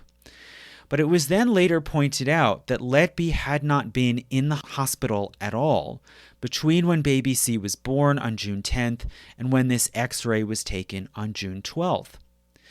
So he might have concluded then that maybe someone else must have done it, or the cause of death is simply unclear and indeterminate. But instead, Evans changed his diagnosis to claiming that Letby had killed the baby instead by injecting air into the bloodstream through an IV, causing an air embolism, which is a bubble of air in the bloodstream that blocks circulation. And this seems to establish a pattern that's happened several times when it comes to Dowie Evans's testimony, a pattern of changing the diagnosis to something else, which had not been his original conclusion, coming up with an alternate explanation, but still maintaining that Letby did it. For example, when it comes to baby I, this infant also had a pocket of air in the stomach, and Evans at first claimed that Letby had forced this air down the nasogastric tube. Then it was found that this baby didn't have any nasogastric tube. So then Evans's diagnosis changed to claiming that Letby had simply smothered the child by hand. And this came up during the trial, where Letby's lawyer questioned Evans on the stand and said, quote, "So once you discover that there was not a nasogastric tube in place, you simply switch to an allegation of smothering, don't you?" And Evans replied, quote, "It's another explanation. It's another explanation for why a baby who is stable would suddenly collapse and require such extraordinary degree of resuscitation. So yes," end quote. So Evans doesn't say specifically here that smothering was the only other available explanation for what happened to this baby, nor does he claim that there was any forensic evidence proving that the baby had been smothered. but rather this serves as a way to account for the evidence while still maintaining that the baby was murdered by Letby. And this seems to be the pattern. As the investigation and trial go on, and even afterwards, as the validity of the convictions have been questioned, Evans's diagnoses have shifted. And there's a general trend where they've shifted away from claiming that air was forced through the nasogastric tube into the stomach to other things, such as air embolism, smothering, punching, or forcing of too much milk. But the culprit is always Letby. And additionally, if one reads media reports about the trial discussing Letby's guilt or innocence, commentators will often point to two cases in which Letby was charged with attempted murder. And these are two cases where babies collapsed because they'd received overdoses of insulin. And these two counts were two of only three where the jury convicted Letby unanimously. In the others, the conviction was not unanimous. But in these two, it was. And here there has been dispute about exactly how reliable the tests were that were used to conclude that the babies had collapsed because they were overdosed with insulin, and whether it really was injected insulin. But putting that aside, for my part, I would say that perhaps it is true that these two infants received overdoses of insulin. But this is the sort of thing that can happen accidentally. Sometimes nurses or physicians accidentally give overdoses of medication, or specifically of insulin. And it happens that I have a personal friend who is a pediatrician who works in a hospital in the United States, and a colleague, a nurse in her ward, at one point mistakenly gave a patient, a young boy, 10 times greater dose of insulin than he was supposed to receive. And she might have simply ignored this or moved on and hoped no one noticed. But she realized what she had done, and she went to the physicians and said what had happened, and together they were able to stabilize the child's blood sugar and effectively save his life. And I don't have statistics to know exactly how rare or common this is, but it's completely conceivable that mistakes like this can happen on accident, and that in many cases the mistake is never noticed or is kept quiet out of fear of embarrassment or blame. So even if we grant that these insulin overdoses did happen to these two children, there's no necessary reason to think that it was malicious, rather than the result of mistake by rushed or incompetent staff, and much less that it was done by Letby. What is the basis for that? But nonetheless, for Dowie Evans, the responsibility always goes back to Lucy Letby. Why would this be? Well, perhaps Evans was just determined to blame Lucy Letby out of malice. Or perhaps by this point, by the time the case was going to trial, Evans really sincerely believed that Lucy Letby was a serial killer, because he didn't think it was possible that all of these deaths could have been coincidental. And so hence his mind repeatedly went to diagnoses that maintained that Letby had murdered or tried to murder all of these babies. And either way, this pattern shows how the two aspects of the case against Letby, the statistical argument based on the unlikelihood of a string of coincidental deaths, and the medical argument holding that the medical forensic evidence shows homicide, these two aspects are really mutually dependent upon one another, like two leaning columns propping each other up. And if one falls, so does the other. And further, Evans probably searches for diagnoses to keep the blame on Letby because he recognizes, even if only unconsciously, that if in even only one case it is found that a baby died of other causes, whether natural causes or killed by somebody else, then the entire case against Letby is undermined, particularly when there is no physical evidence like hair, fingerprints, DNA, videotape, photos, or even an eyewitness report showing that Letby committed any of the alleged acts that killed these children. Then the argument against Letby must rest on eliminating all other possible explanations for the deaths. And if any other causes are allowed into the picture, then at some point everything collapses. The whole case against Letby in this way is a house of cards, and if pressed too hard at any one point, the whole structure may collapse. So nonetheless, despite these uncertainties that one can see in the argument for Lucy Letby's guilt, nonetheless, when the guilty verdicts did come down in 2023, the media in the UK and even abroad were flooded with highly charged reports casting Letby as an evil sadist whose very normality and apparent harmlessness only made her cruelty all the more horrifying. For instance, the UK Independent published an article by Nigel Bunyan. This article basically argues that the evidence that seems to exonerate Letby in fact only shows her wicked deception. And Letby's apparently benign, even kind behaviors are recast as evidence of sick cruelty and manipulation, as in, quote, Letby denied it just as she denied everything else, but there were suggestions throughout the trial that she derived a sickening pleasure from her attacks. It was a bonus if she could help, and help is in quotation marks here, help bereaved parents by preparing a memory box for them, handprints and footprints of their lost baby, a condolence card for another baby written in time for the funeral, end quote. So the coverage of the trial often gave a thrill of horror at evil hiding behind the appearance of feminine kindness and innocence. For instance, the TV program 7 News Spotlight in Australia ran a report under the headline, quote, The Chilling Crimes of Lucy Letby, the Baby Killer Nurse. And the opening of the report begins, quote, How could someone who looks so innocent be so evil? And this effect seemed to work, at least for many viewers. If one looks at YouTube videos of reports on the Letby trial, they often have comments underneath like, quote, What frightens me is how normal she looked. She looked kind and caring. Makes my blood run cold, end quote. And there's even, you can see, a catch-22, whereby if Letby is calm and composed when questioned or on trial, then, quote, she doesn't seem to care. But if she does weep, then this is only further proof of her manipulation. As Nigel Bunyan wrote, she cried on cue.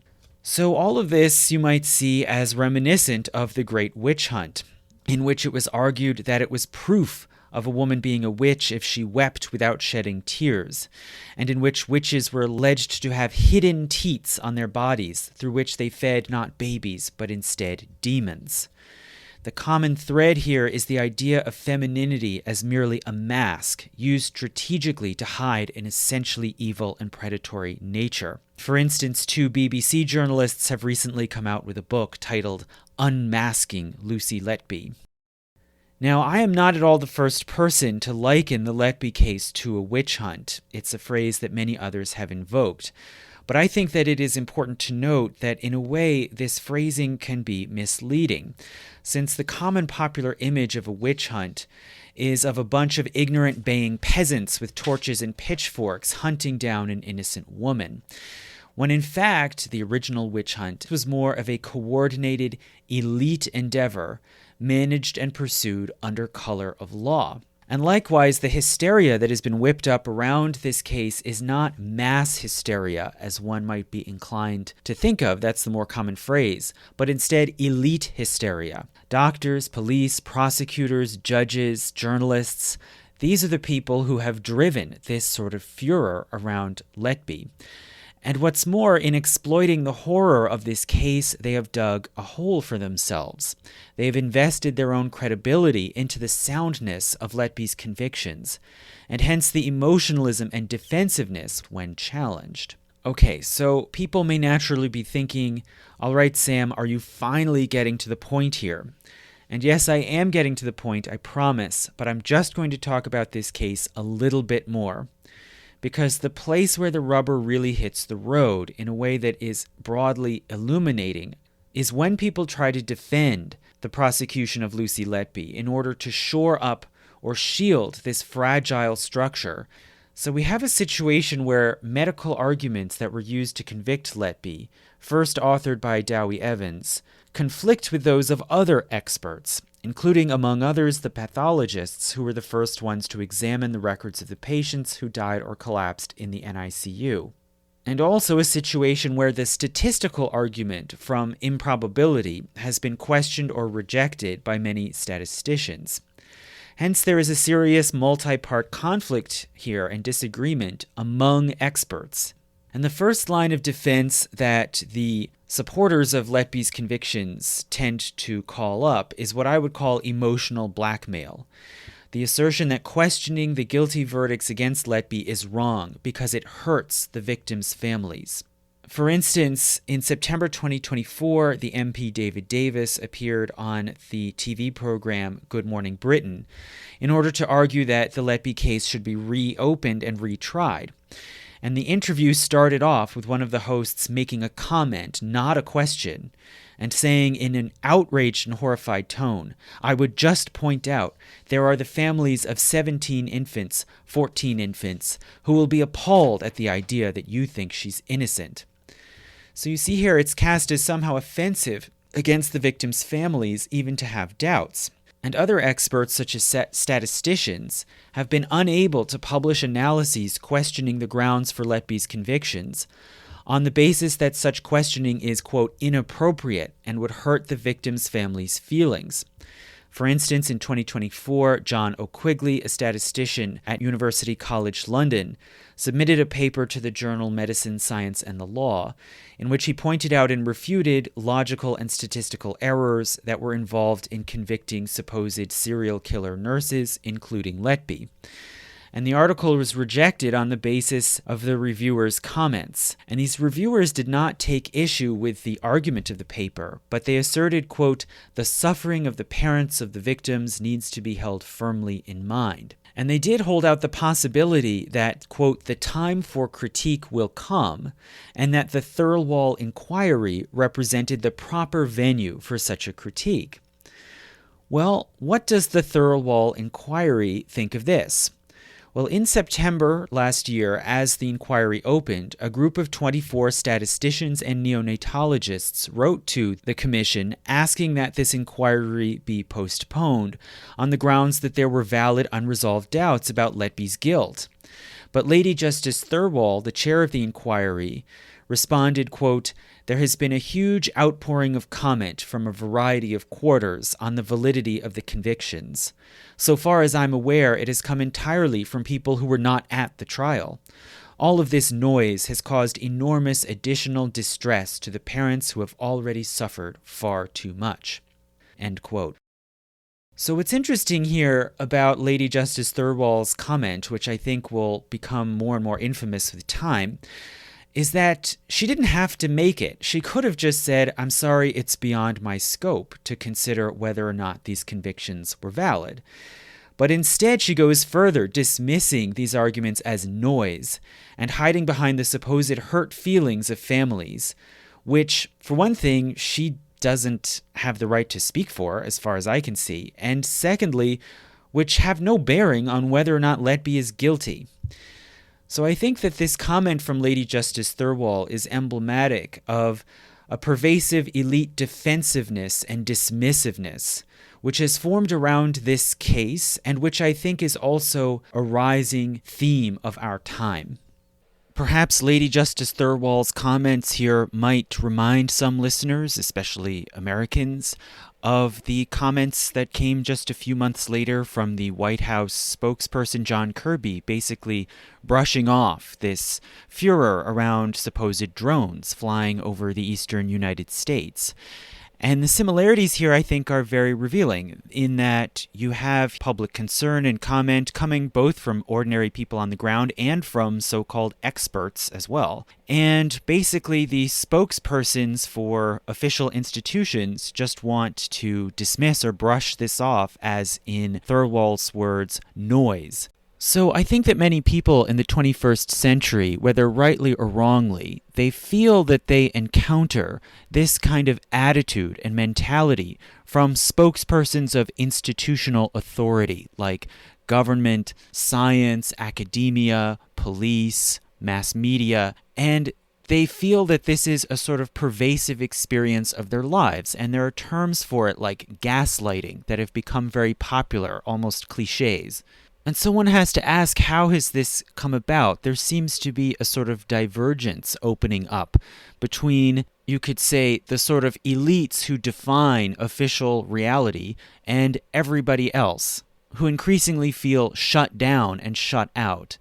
And I think that we have to acknowledge that clearly the internet plays a big role here.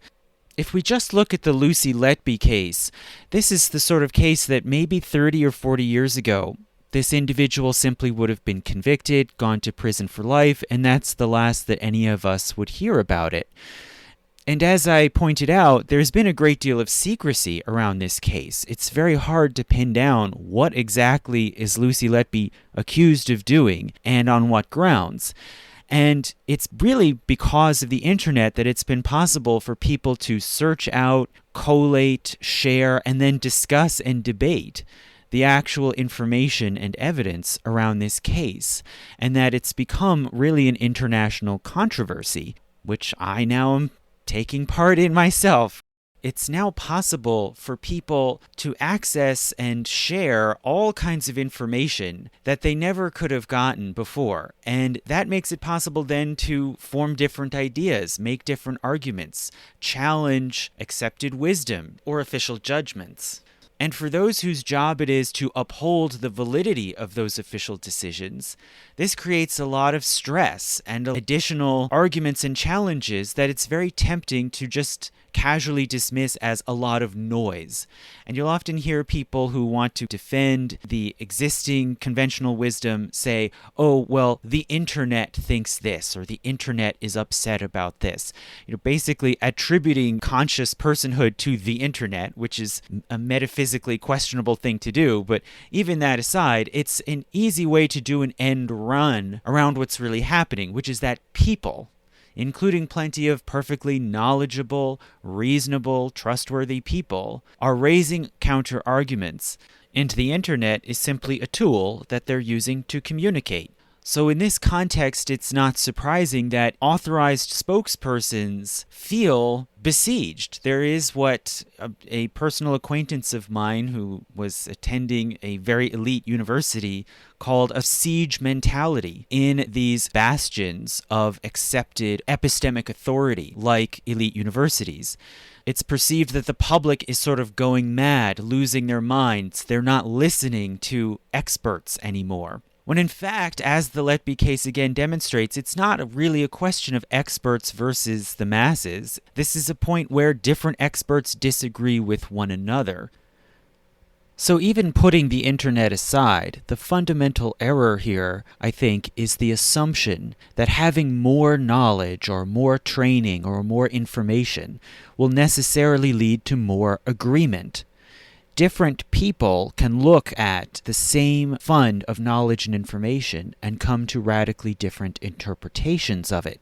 And in fact, more knowledge can just lead to more different interpretations. The way if you have more tiles in front of you, you can arrange them into more patterns, or having more letters on a board allows you to make more words. The proliferation of knowledge doesn't always lead to more certainty, but just as often can create more grounds and greater space for disagreement and uncertainty.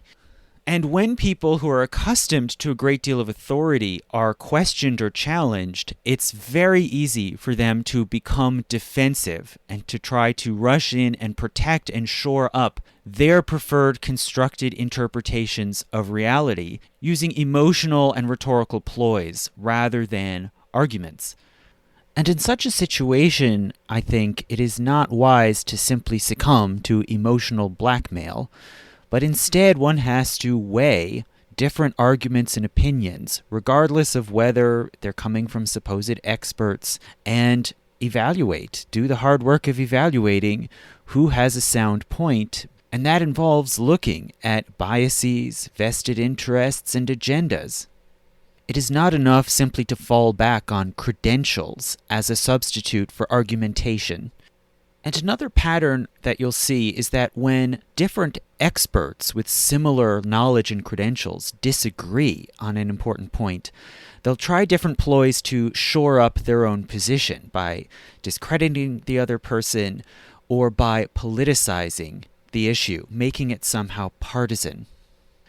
And all of these factors, I think, come into play when we look at the real star and linchpin of this whole case around Lucy Letby, which is the prosecution's primary lead witness, Dr. Dowie Evans.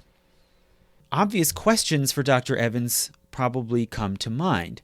For one thing, how exactly did he reach his conclusions, and how reliable are they?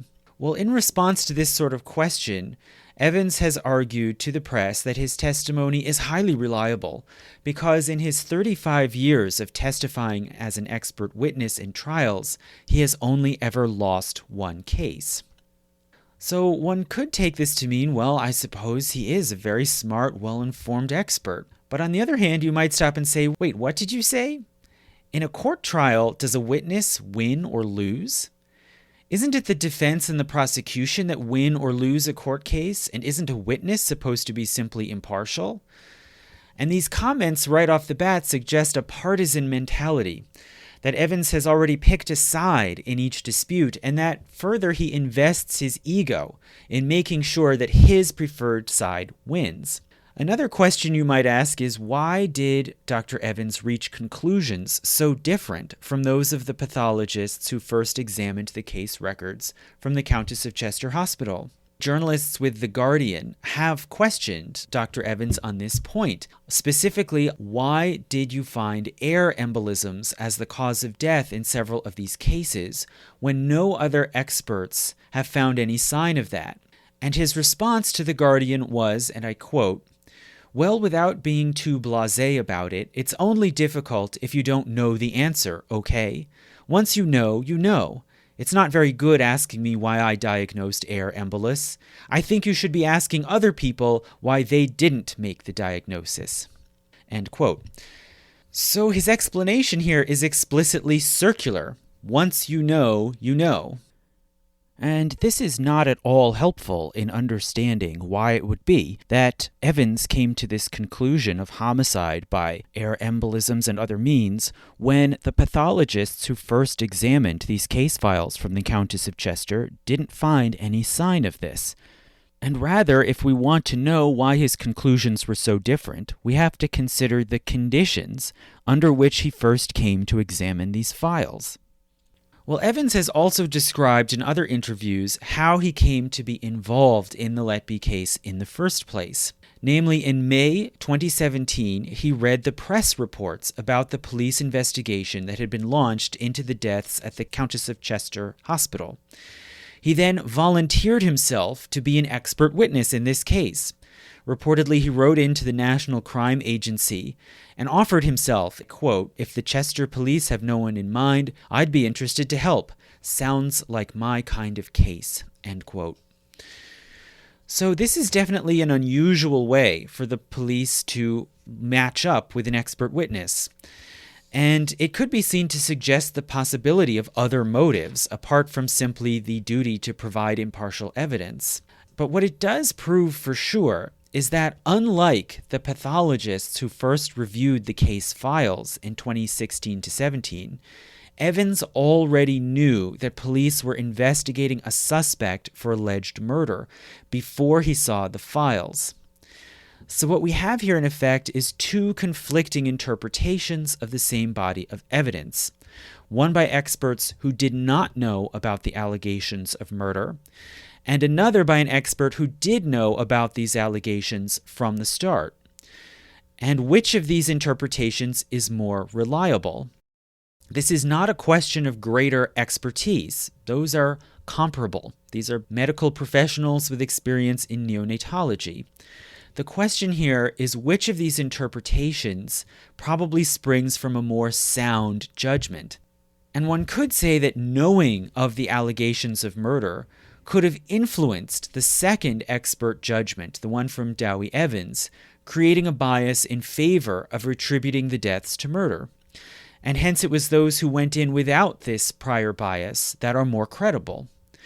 Or alternatively, you could say the opposite, that the allegations of murder were an important piece of information that helped Evans to come to the right conclusions. That is what we might say if we want to be very charitable to Dr. Evans. But this then creates a further problem, because at the time when Evans was brought into this case and started reviewing the files, at that point there was not yet any forensic medical reason to suspect homicide. Rather, the only basis at that point for suspecting Letby was the statistical argument the idea that it can't all just be a coincidence. And so once again, we see that the entire case actually rests upon the statistical point. If that is taken away, the entire structure falls. And without it, Evans is unable even to explain why his medical expertise shows foul play. So what then does Dowie Evans have to say about the challenges to the statistical argument underlying the case against Letby? Well, in 2024, Evans gave an interview to two journalists named John Sweeney and Edward Abel Smith. And they put to Evans the fact that an expert in statistics has argued that Evans did not use a sound impartial method to distinguish so-called suspicious cases from non-suspicious ones. So Evans first disparages statisticians in general, saying that they are in, quote, an ivory tower and have not cared for actual babies like he has. And so, in this way, he can be seen to invoke a sort of populist sentiment. I'm a real person out here in the real world, standing up against these insular elites in their ivory tower. But then when interviewers later bring up statistics again, then Evans responds, quote, speaking to statisticians about this is a bit like speaking to a climate change denier or a Donald Trump supporter. It doesn't matter what you tell them. They don't want to know, and that's that. End quote. Okay, so now, finally, about 2 hours in, I have said the million-dollar word, Trump. And it's not my fault. I had to. Dowie Evans said it. And I'm not going to get into Trump right now, if I do talk about him at all. But it's important to see here first how Evans is using this name rhetorically as a way of invoking partisan political feelings, which he does to conveniently avoid addressing his critics' arguments. So I hope it might finally be clear by now why I have dwelt so long on this Fakakita case, and why I have circled in finally on this figure of Dowie Evans. I think that he is very representative. Perhaps an extreme case, but still revealing. I would say that we are entering a sort of age of Dowieism, not to be confused with Taoism or the teachings of Lao Tzu, but a sort of Dowieist age in the sense that we are all becoming much like Dowie Evans, in the sense that Evans had to take on this mass of very ambiguous information and evidence about what happened in the Countess of Chester Hospital. And using those materials, he assembled a theory that can seem basically plausible in a sense, but that actually is very unstable and vulnerable to challenge from all sorts of directions, that I would say is a kind of house of cards. And when challenged on this theory, he responds emotionally, dismissively, and he uses ploys like evasions, deflections, and circular reasoning. And in an analogous sort of way, we're all faced with really an overwhelming body of information, evidence, arguments that we have to somehow sort through and assemble into some kind of worldview that is usable and persuasive to ourselves. And in doing this, we're going to be guided by our own biases and interests and hidden agendas. And so we're going to end up creating a structure that is probably fundamentally unstable and vulnerable to challenge from all different directions. And when we have to defend this house of cards that we've constructed for ourselves, we're probably going to react emotionally and use ploys like deflections, evasions, ad hominem attacks. And the thinner our reasoning or evidence, probably the more vehement our reactions will be. And I don't have to tell you that there's now an entire, basically based on people attacking and yelling at each other about their conflicting worldviews. Now, it's also very significant, again, to see what Dowie Evans actually said when his arguments were being challenged. And he claimed that statisticians are like climate deniers or Trump supporters. And this illustrates how, as others have pointed out, the very nature of truth and reality have been partisanized. It's remarkable that even in a discussion about a totally non-political criminal case in a completely different country, somehow American party politics still comes up and is used as a shorthand to delimit who is able to reason about reality. There's this inescapable sense that the world is divided, even across national lines. The world is divided into two camps who live in alternate realities. And the American political scientist Jeffrey Friedman, who tragically died in 2022, wrote an article that was published after his death in 2023 in the magazine Critical Review, titled Post-Truth and the Epistemological Crisis. And he tries to tackle this idea, which by that time was very widespread among academics and commentators, that we've entered a sort of post-truth era in which people just believe whatever they want. And Friedman argues instead that since the 1980s, American politics have realigned basically along lines of epistemology, how you understand what is real. And he argues that both the liberal and conservative camps subscribe to their own versions of naive realism, which is what epistemologists call the notion that reality is clear and self-explanatory, and that the right observer can just apprehend it directly without uncertainty or ambiguity. But their naive realisms are different. So the conservative camp has clustered together around the idea that the ordinary person can basically just apprehend reality directly as it is through common sense. Whereas now the liberal camp has defined itself by the idea that common sense cannot be trusted. There are biases and prejudices, and so we have to rely upon experts, like social scientists, who because of their special training and knowledge are able to apprehend reality directly and unambiguously as it is. And each side can see the other as somehow fundamentally insane, right? So whereas the conservative camp sees messages coming from academia or mass media that subvert reality as they tend to understand it, and so they suppose that these messages must be motivated by either just madness or some sort of hidden partisan agenda. And he points out that the first flourishing of conservative media by pundits like Rush Limbaugh focused very much on media criticism. That was their biggest theme. And on the other hand, liberal observers see conservatives as simply denying basic facts and realities as propounded by, for instance, science, and think that they must be motivated by just madness or by some hidden prejudice like racism. Friedman, on his part, attributes the beginning of this realignment and divergence into two sort of realities to the repeal of the Fairness Doctrine in the 1980s, which allowed partisan ideological media to proliferate.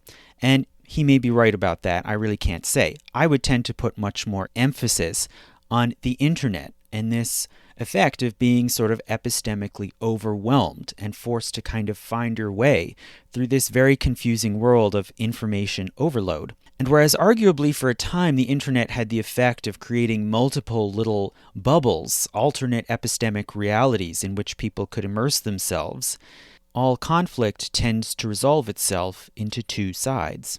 And basically these sort of epistemic subcommunities, I think, have gradually merged into these two camps. And I've thought often this past year of an anecdote that I heard in a podcast I enjoy called Cults I Join. And the main host of that podcast, Jessie Stone, she researches and discusses all different sorts of cults. But several months ago, she made an episode discussing a cult to which she had personal connections.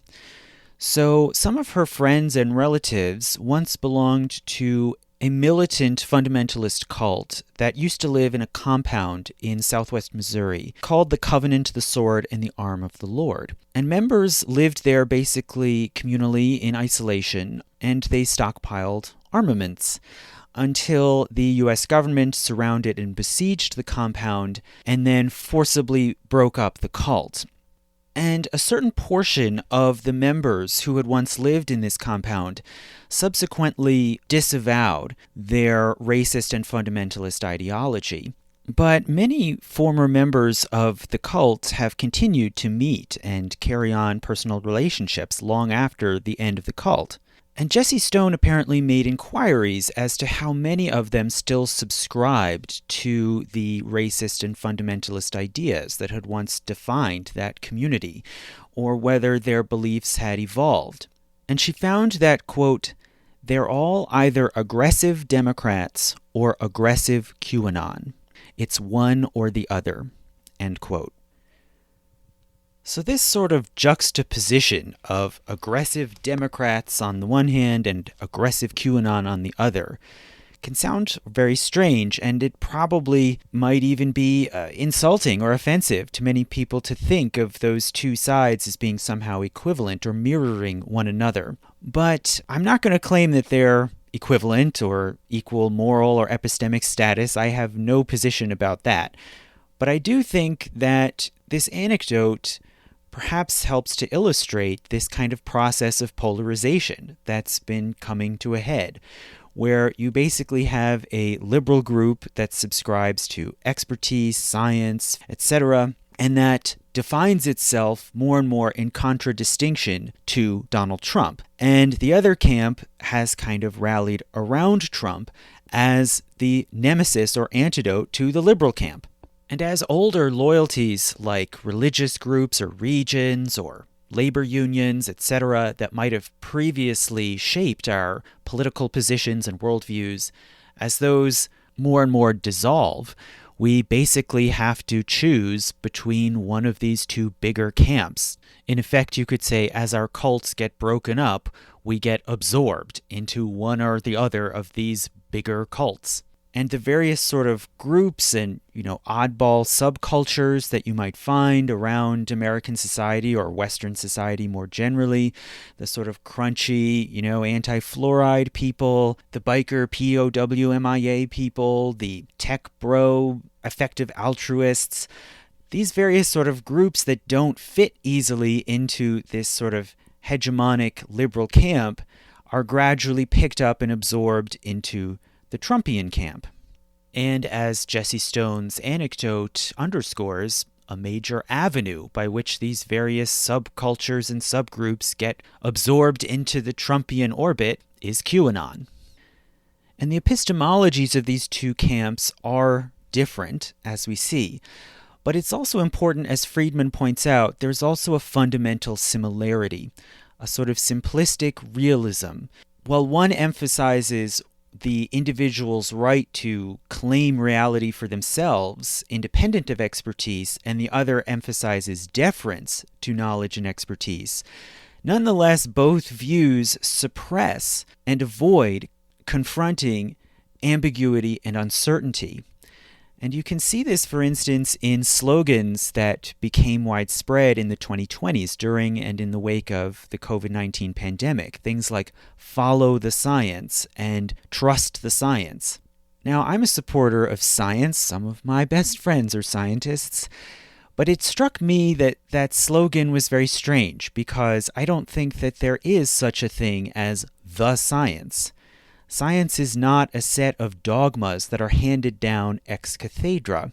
Science is a set of methods for gathering, challenging, and refining human knowledge. And any scientific claim, by definition, is contestable. If any claim is not contestable or not falsifiable, as a logician might say, then by definition it is not scientific. And indeed, even if we just consider the matters of the COVID-19 pandemic, all sorts of important issues and questions about COVID-19, its origins, its nature, how best to contain its spread, how best to treat it, were actively contested at the time by experts. And these sort of assertions that we heard, like "trust the science," were really not scientific statements. They were efforts to circumvent debate and to reassert a partisan political sense of the world as basically simple and unambiguous. I might describe them myself as Taoist statements. It was never at issue whether Dowie Evans, for his part, had the knowledge or expertise to make scientific arguments. Clearly, he does. The question is whether his arguments are based on sound reasoning, and whether they can hold up to careful contestation and challenge. Credentials and expertise are not a substitute for sound reasoning, and they should not shield someone from being challenged, including by non-experts. Even most academics, I think, would broadly agree with this sentiment. What's strange is that with the partisanization of knowledge, this has now become a politically controversial statement. Now, as an aside, I do have to recognize that all of this must sound awfully ironic, coming from a podcast called Historian-splaining, A Historian Tells You Why Everything You Know Is Wrong. And that title, just to be clear, is supposed to be tongue-in-cheek. It's also just a name I kind of made up on a whim when my friend suggested posting my lectures online as a podcast, and now more than 7 years later I'm stuck with it. But anyway, I don't think of it as really being about the credentials. It's not about claiming that I can tell people that what they know is wrong just because I'm a historian. I did go through graduate training in history, and I'm glad that I did it. I got a good education and learned a lot, and most importantly, I got a lot of practice in dissecting ideas and arguments. And the real upshot of this for me was that it reinforced my existing attitude and inclination, which is my general sense of skepticism, the sense that people will buy into all kinds of flimsy ideas and myths, and that's both scholars and lay people, if these ideas and myths fit into their assumptions and their agendas. So the idea of this podcast, at least as I like to think of it ideally, is of using history as a way of destabilizing people's myths and making them look at things from a different angle. So the title hopefully is a slightly self-deprecating way of referring to that, and hopefully this long discussion that I gave of the Lucy Letby case, despite being overly long and involved, maybe has helped to do that in a way too.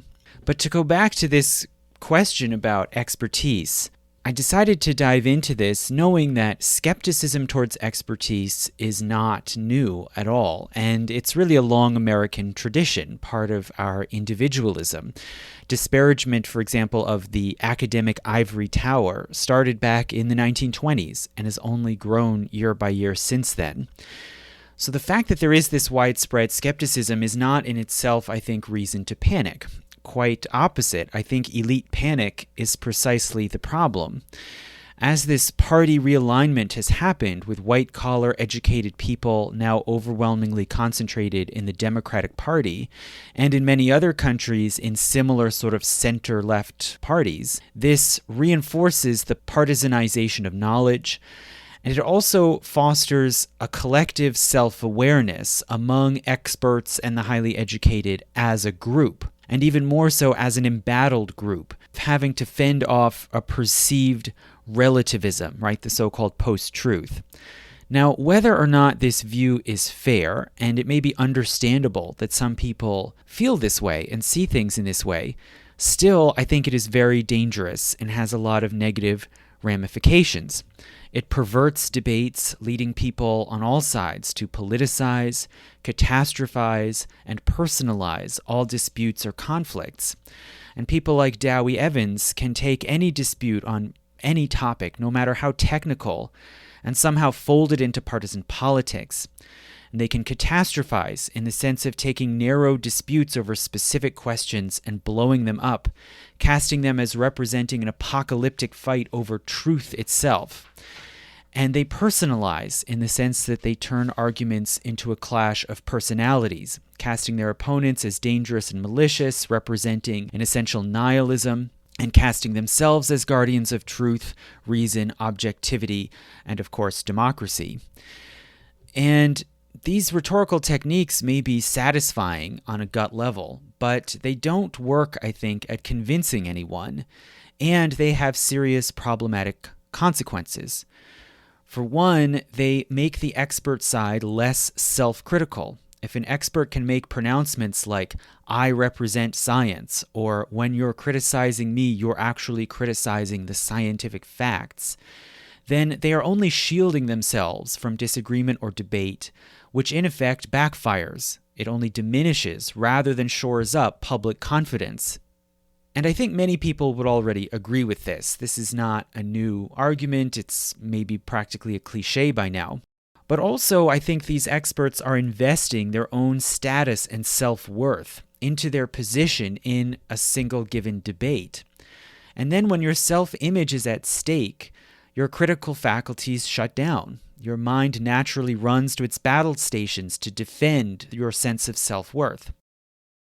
And then further, and I have not seen others point this out as specifically, by presenting themselves as advocates not of some particular view or argument, but instead as defenders of truth with a capital T or reality with a capital R as such, they are thereby setting themselves up for failure.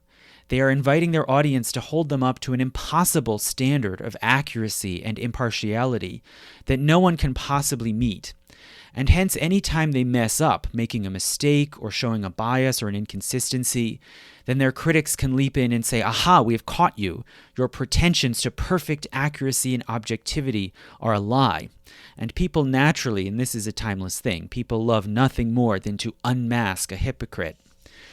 And furthermore, experts have become collectively self-aware as a class, and by presenting themselves as a single group with a supposed shared link or commitment to a single unambiguous reality, then any mistake made by any member of that class threatens to discredit the whole group, and hence has to be somehow covered up or defended. And in this way, cynicism about expertise will only diminish further, leading the experts to become more frustrated, embattled, and defensive, feeding into a vicious cycle. And so it's only natural that this partisanization of knowledge has made experts less rigorous, less self-critical, and more simplistic in their thinking. Okay, so other than that, Mrs. Lincoln, how is the theater? In other words, is there any hope here? How can we get out of this cycle? Well, I don't know. I can't claim to have any easy answers, except just to say the obvious, that experts need to become more self-critical and embrace some sort of serious accountability, both on an individual and a collective level. And it's not sufficient, as some writers like Jonathan Rock have argued, to just recapitulate existing professional norms and standards if those norms and standards are not producing results that inspire confidence in the public. So on the individual level, I think experts have to give up the notion that expertise in itself gets you over or around bias. No, it doesn't. Experts are just as biased as anybody else, and we have to carefully judge arguments, reasoning, impartiality, etc. for experts just as much as for everyone else, or even more so, because under current conditions, experts can easily become blind to their own biases. And importantly, I think the more that one dwells on the faulty thinking of one's opponents, then the more one is going to overlook one's own faults. It's fine if you want to fact-check others, right? Fact-checking has kind of gone in and out of fashion recently. It's fine if you want to fact-check others, but only if you fact-check yourself most rigorously of all. As the saying goes, attend to the log in your own eye before you remove the speck from your neighbor's eye. And then further, on a collective level, experts as such, as a group, have their own systematic biases. Individual biases don't necessarily cancel each other out. For one thing, experts tend to come from similar sorts of class backgrounds, and as they come to see themselves and speak of themselves not as just professional groups that might have their own interests and perspectives, but instead as representatives of truth or democracy, then they become only more oblivious to their own group biases and can reproduce the particular perspectives of their social group as if it was just the objective truth.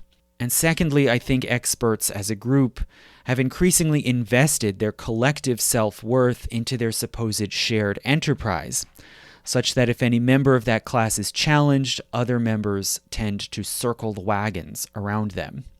So this, roughly, I think, is what the public perceives, that journalists, as the sort of frontline representatives and face of this expert class, journalists tend, in the public's view, to cover for dysfunctional governments and for politicians who give them special access in return, filter news stories and the science reporting that we hear in order to protect the big business interests that have bought up the media outlets and the politicians too.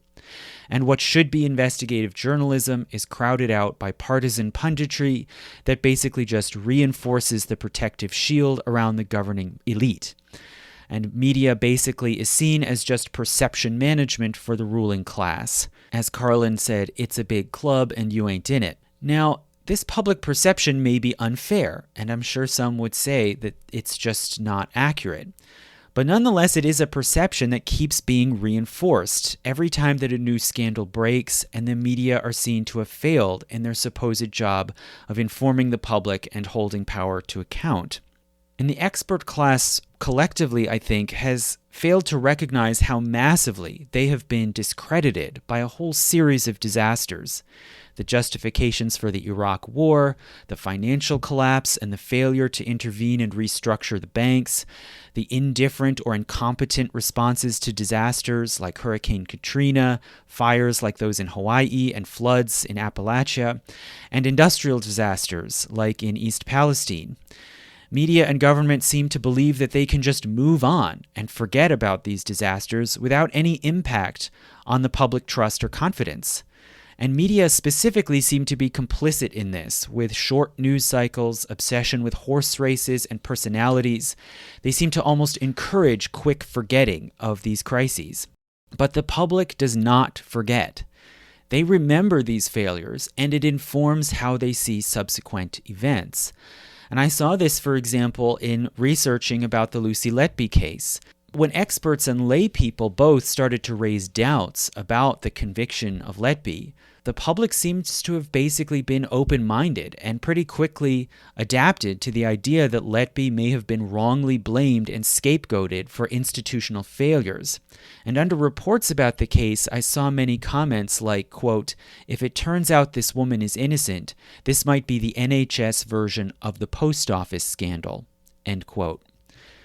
So again, many of my British listeners will surely know what that's referring to. Maybe some Americans have not. But this refers to an enormous scandal that has recently come into the news in Britain.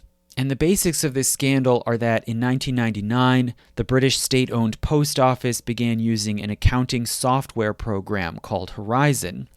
And basically right away, sub-postmasters began reporting bugs in this program, like the fact that it wrongly recorded transactions multiple times, leading then to accounting shortfalls. And for 13 years, the post office repeatedly denied that there were any such problems, fired thousands of employees, had over 700 of them criminally prosecuted for embezzlement and other crimes, with 236 going to prison, hundreds of others being fined into bankruptcy, and 4 committing suicide. And this dragged on until lawsuits and interest by members of parliament gradually slowed it down, starting in 2012. And even still, media reporting on the scandal was fairly light until finally ITV aired a documentary about it just last year in 2024. So it seems that many lay people in Great Britain see the Letby case against this background. And moreover, the computer accounting system was brought into the post office in order to cut costs, as the agency was dealing with budget cuts and austerity, a lot like the NHS at the same time. And it is not at all hard to imagine another institution reacting to these austerity and budget cut measures by putting downward pressure on employees and blaming them when service goes wrong. So in this context, it's pretty easy for much of the public to believe that several elite groups, from medicine to law enforcement to media, have all been wrong about the Lucy Letby case and about a great many other things. It's in line with this broad mood of cynicism. Nonetheless, in the 21st century and right up until recent times, liberals have tended to be the exception to this general mood of distrust, and have shown a higher degree of confidence in civic institutions and especially in the media. Over the course of the post-Cold War era, media has become more partisan aligned, with Fox News, for instance, taking up the role of the Republican Party House organ, while highly literate, educated elites more and more have become Democratic aligned, and so then do prestige media organs like the New York Times, the Washington Post, CNN, etc. And the Washington Post especially could be seen to speak directly to the sense of danger and siege brought on by the Donald Trump administration when they adopted the slogan, "Democracy dies in darkness," and began printing it on every issue in February 2017, just after Trump took office. And this underscores the mood of fear and alarm among Trump's critics, that he represents a threat to democracy, and more fundamentally, that he represents a threat to the very idea of truth that they hold to underpin democracy. So in this way, the paper presents itself as a bulwark against the double threat of both authoritarianism and the epistemic chaos of relativism.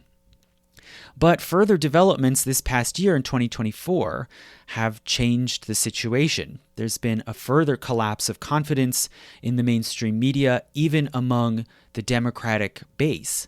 This final collapse seems to have come for various reasons.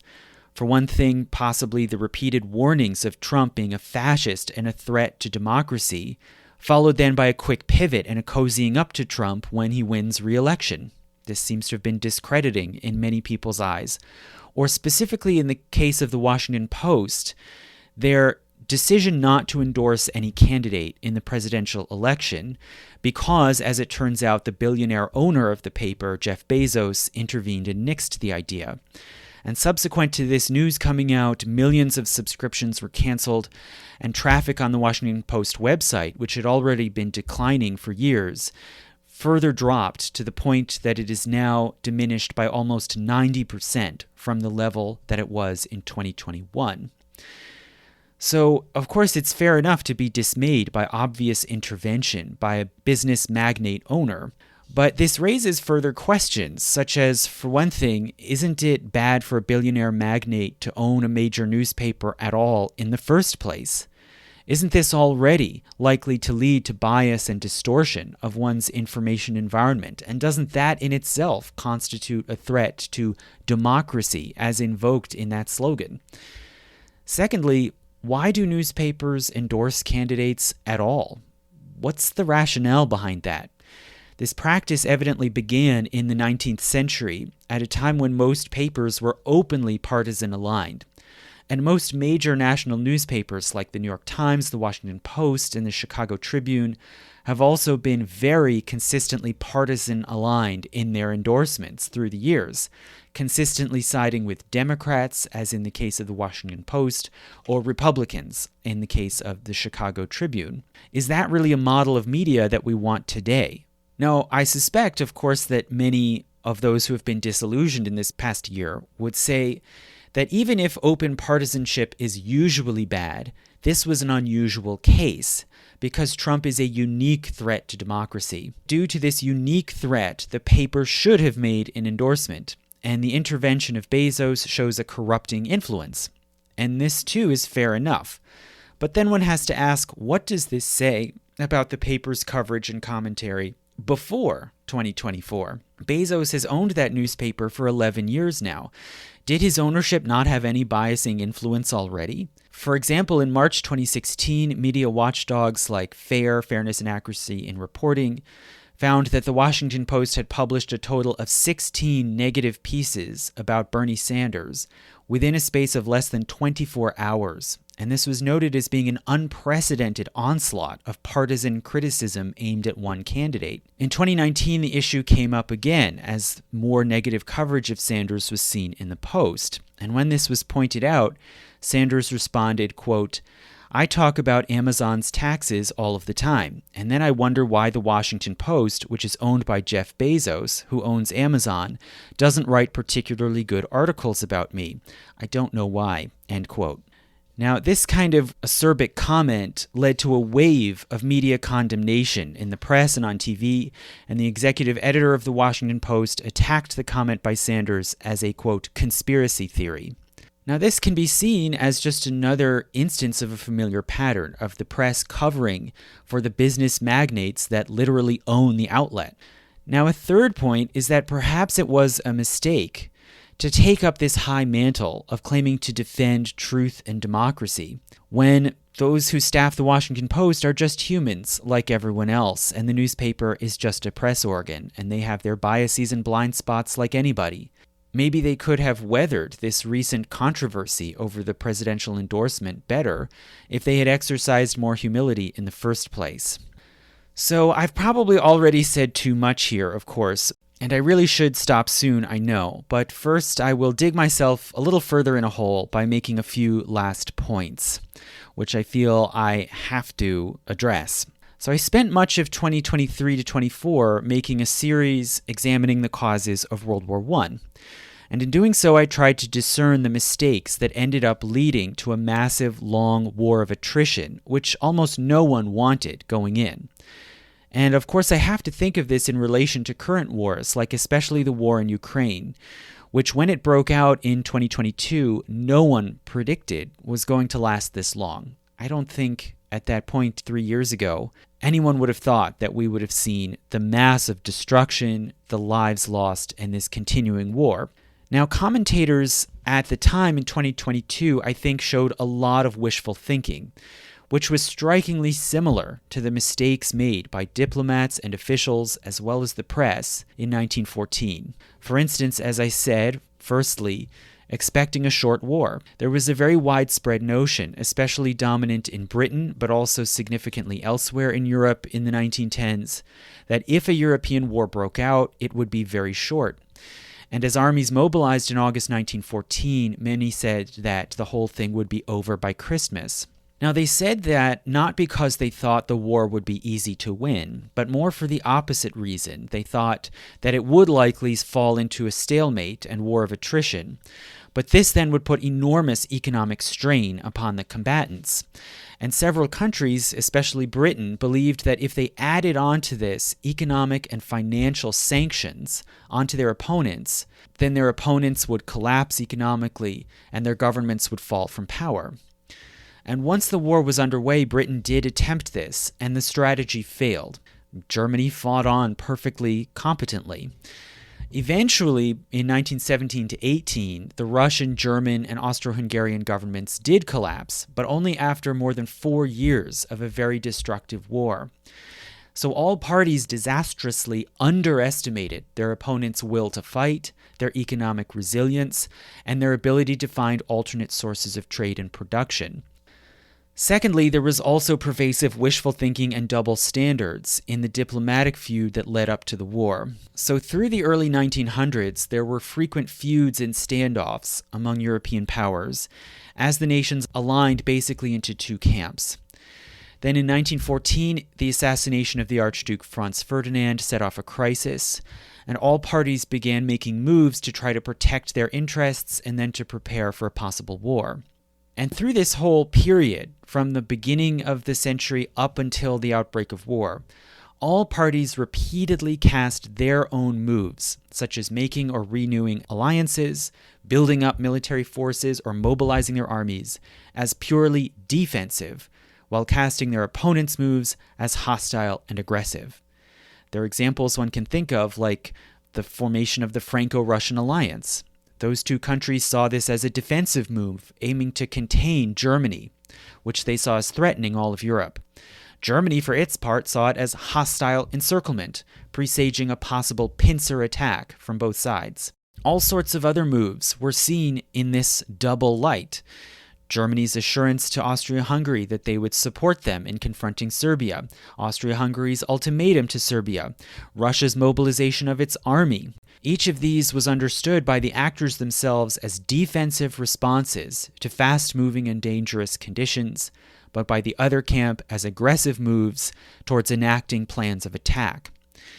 And this is all a pretty classic but tragic case of the attribution error, the human tendency to see one's own questionable or dangerous actions as just being necessary responses to circumstances. It was the situation that made me do it.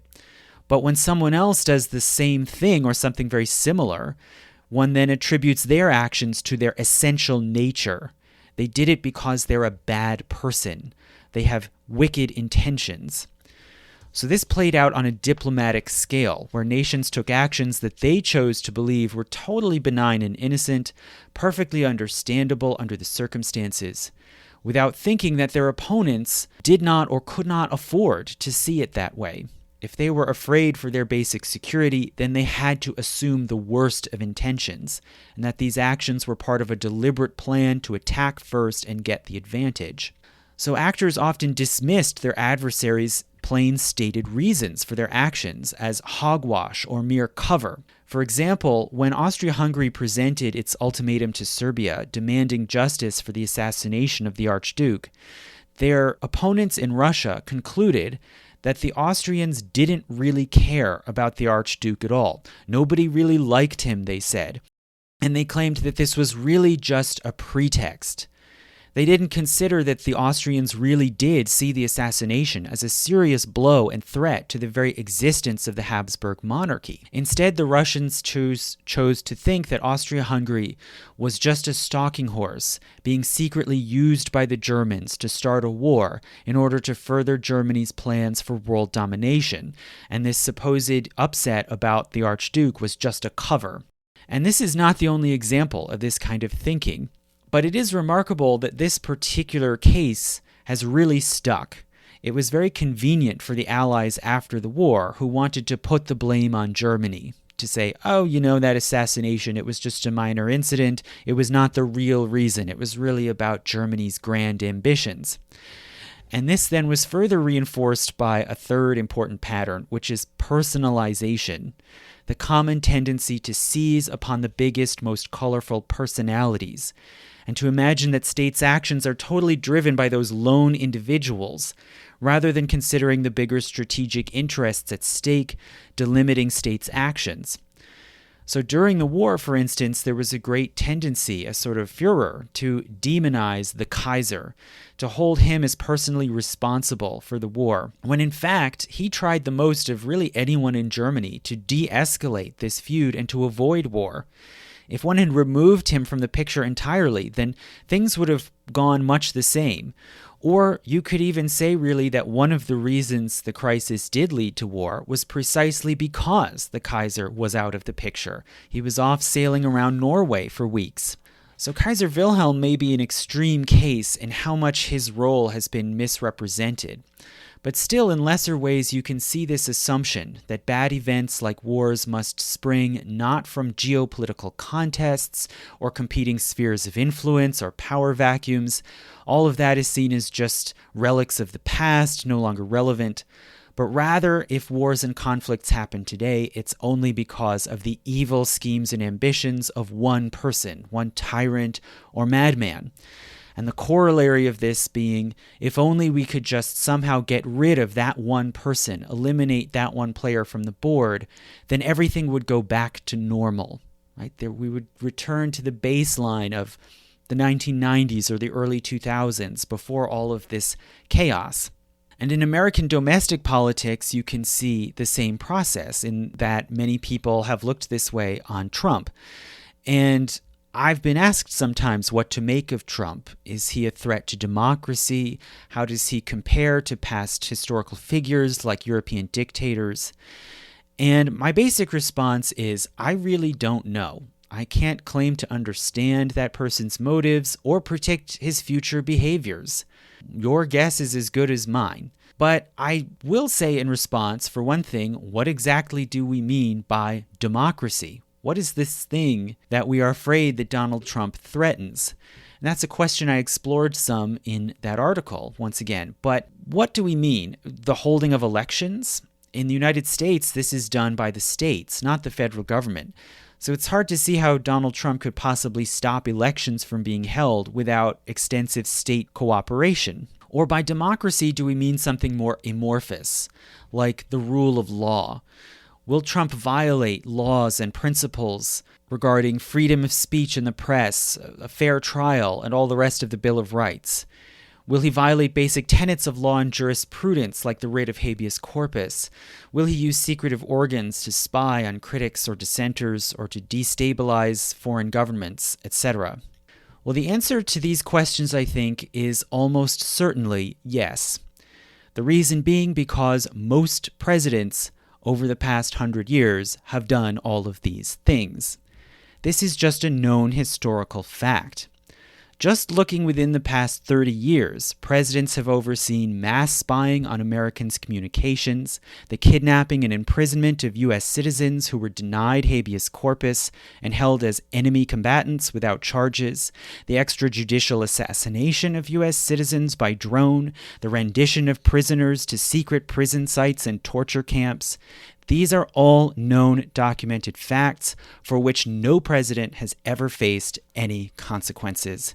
And this is apart from earlier clandestine activities like deploying domestic propaganda and disseminating disinformation, infiltrating civic and religious groups, illegally selling weapons abroad and funneling the money to drug trafficking cartels to secretly fund their civil wars, which, despite occasional media flaps, have mostly gone unpunished.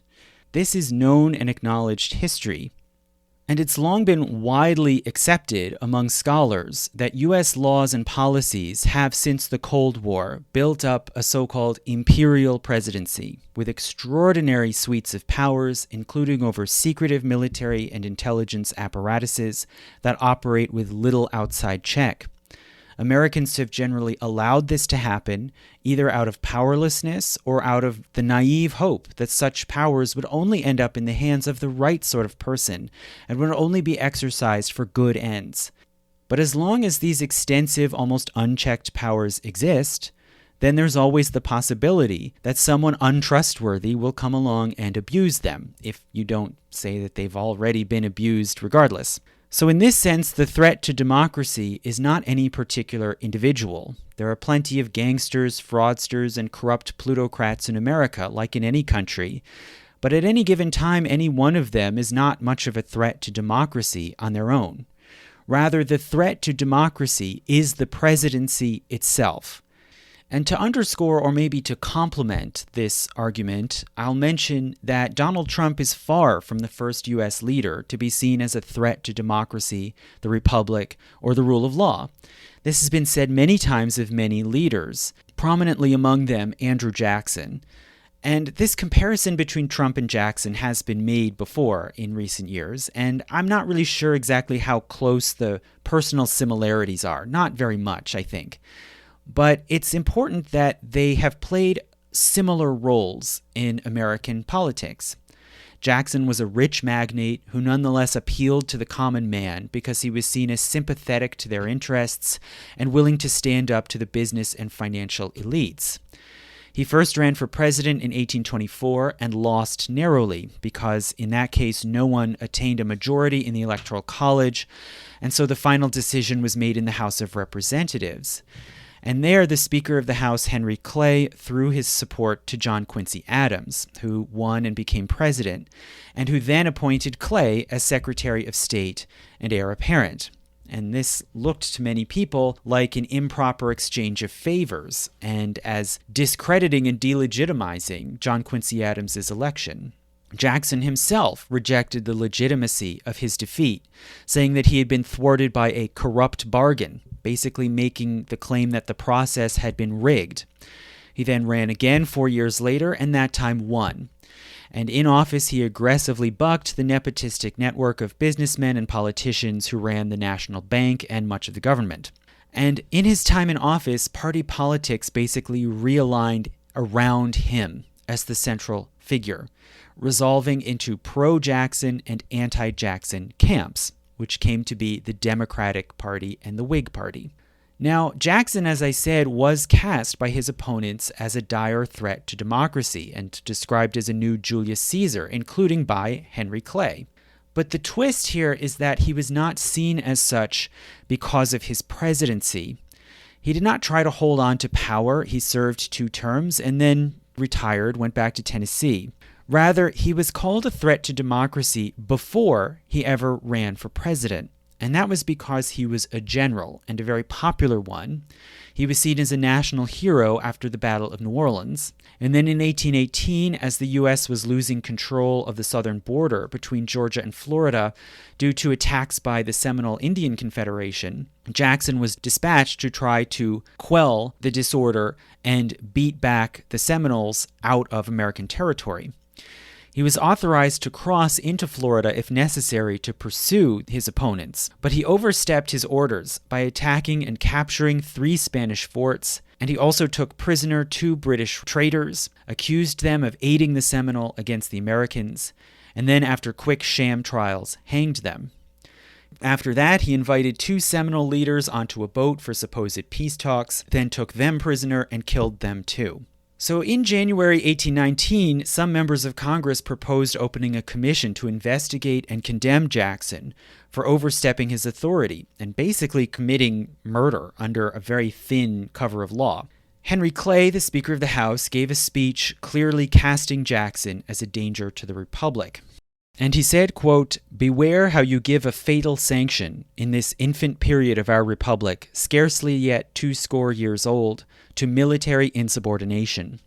Remember that Greece had her Alexander, Rome her Caesar, England her Cromwell, France her Bonaparte, and that if we would escape the rock on which they split, we must avoid their errors." End quote. But despite Clay's dire words, Congress rejected the resolution 112-42. And one member was quoted as saying that Jackson had acted on the basis of self-defense and was entitled to pursue and destroy the, quote, hostile, murdering savages. So, in retrospect, was it true that Jackson was a threat to democracy? Perhaps he was. But in Clay's view, he was a threat in the sense that he was a rogue general who might conceivably use his popularity and his influence over the military to overthrow the Republic, like Caesar, Cromwell, or Napoleon. The idea of Jackson becoming president was not even in the offing yet, and later, as we see, as president, he never tried to stage a coup. Now, it's hard to imagine the same logic applying to Trump. Would anyone have called him a threat to democracy before he ran for president? It's hard to see on what basis. Rather, it's clearly the powers of the presidency that present a threat, or in a sense, the powers that have accrued to that office have already undermined democracy. And you can see this even in the term imperial presidency, which invokes the title of emperor, the very title conferred upon Caesar to give him permanent dictatorial power. So my perspective would be, whatever becomes of Trump, whether he lingers in the political sphere or disappears, either way, it can't be enough to just go back to normal. The baseline norm before Trump came into the picture was already highly problematic and unstable. And I think the same sort of thing is true in the broader picture of society and the economy. So there's been much discussion this past year of the economy, again in quotation marks. And many people have asked, why did the incumbent party lose the presidential election if the economy is good? Some have argued that wages and job growth are good, and that Biden should have gotten more credit for that. The one fly in the ointment must have just been the inflation, which certainly many people are unhappy about. But the full situation, I think, is really obscured by this vague term, the economy. This amorphous thing may be good according to certain statistical measures, like job growth numbers. But at the same time, many complain that even with a supposedly high-paying job, like in food service or retail, they're expected to work very long hours with no time off under bad conditions and with no job security. They're basically worked to the bone, doing the work of really 2 or 3 jobs until they finally burn out and then are immediately replaced. People are still living under a kind of sword of Damocles, having to worry, and if they get sick or get in an accident, they'll be bankrupted.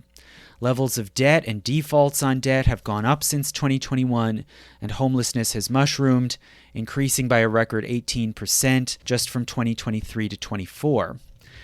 So claiming that the economy is good in terms of jobs or wages has the effect of both overlooking and erasing the actual experience of being in the workforce and workers' feelings about their standards of living. And this is the real reason why people feel the economy to be bad, despite these supposed good numbers.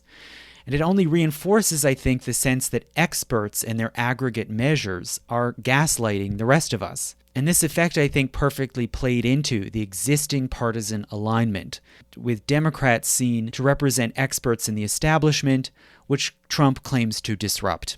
Right? And there are many things one can say about Donald Trump, but one thing that is clear is that he has put himself into this kind of Jacksonian role as the iconoclast.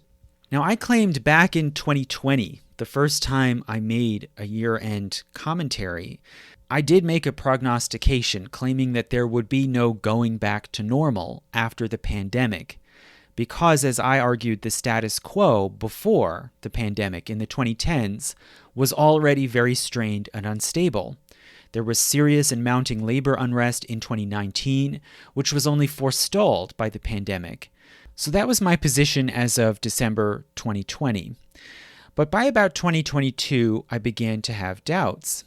Conditions had reportedly returned to more or less the baseline of the 2010s, and it seemed as if perhaps that was enough to basically stabilize the political situation for the time being. But now, after 2024, I see that I was right the first time, and I'm going to gloat.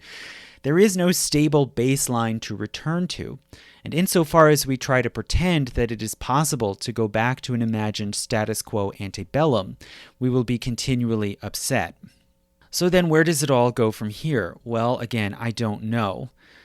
One can expect perhaps more labor militancy and more distrust and discontent to be played out and expressed in the arena of politics. It's hard to see how this epistemic divide can get resolved. The two sides are very entrenched and define themselves against one another, reinforcing one another's intransigence. But how much does this matter, I would ask? Maybe not as much as it might seem. There have often been times of great division and times of epistemic confusion, and this does not necessarily stop people from undertaking impressive projects and creating things that are still seen as valuable, even after the beliefs of that time have changed entirely. So a last event that I'll point to is on December 7th, Notre Dame de Paris was ceremonially reopened. As you probably remember, the church experienced a huge fire in April 2019. Firefighters were able to halt the blaze before it reached the belfries in front. The oak timber roof and spire collapsed, punching an enormous hole in the vault. And it was undeniably alarming and unnerving to see huge flames and plumes of smoke billowing out over Paris and the spire collapsing. But at the time, I was not as alarmed as some. I argued that it's a stone building, it was designed with very complex and precise geometry to remain stable. Even if the wooden roof burned, the stone fabric would probably remain standing. And even if it did collapse, it would certainly be rebuilt. It was too important as a national symbol. And some months later after that event, I posted a lecture on the 9 lives of Gothic cathedrals. And I discussed how so many of them had suffered fires, bombings, and implosions, yet still always left a strong enough foundation to be built up again, sometimes with new styles and embellishments.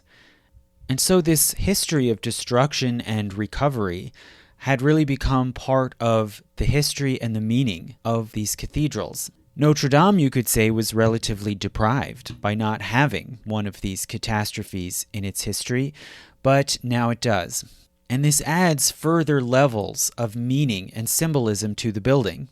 So what's really remarkable about Notre Dame, I think, is the very different meanings that people have invested into it through the centuries, as it has continued to be important as the symbolic heart of the city. When it was begun, it was a religious shrine dedicated to St. Mary, the symbol of women, motherhood, and family, and it was also a civic monument, symbolizing the freedom and prosperity of Paris.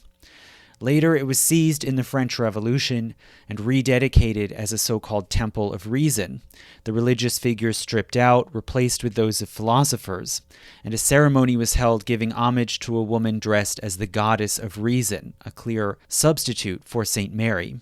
After the Revolution, it was leased back to the church and Catholic worship resumed, but it remains a state property and has really become the symbol of the French nation.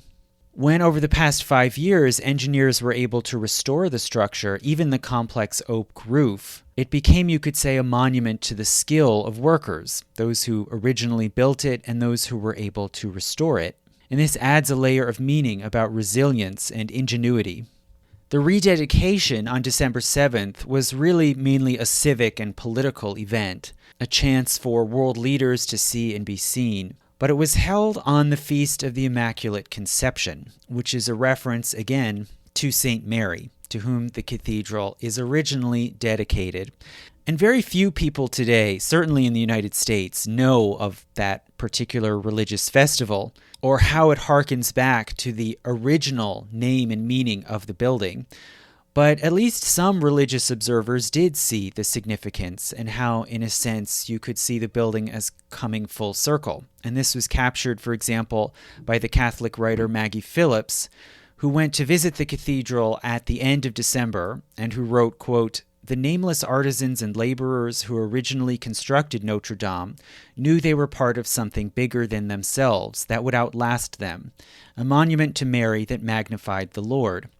Centuries later, in a more secular age, the firefighters and architects who worked to save and resurrect the cathedral participated in a similar act of faith, even if they didn't all perceive it in precisely that way."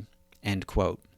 And I would further emphasize here the great difference in how one understands the importance of the cathedral and the different worldviews that it has to be fitted into, the gulf between how it was understood in the 12th century when it was started and today, and arguably the greater fragmentation of beliefs and interpretations that are prevalent now in the modern world.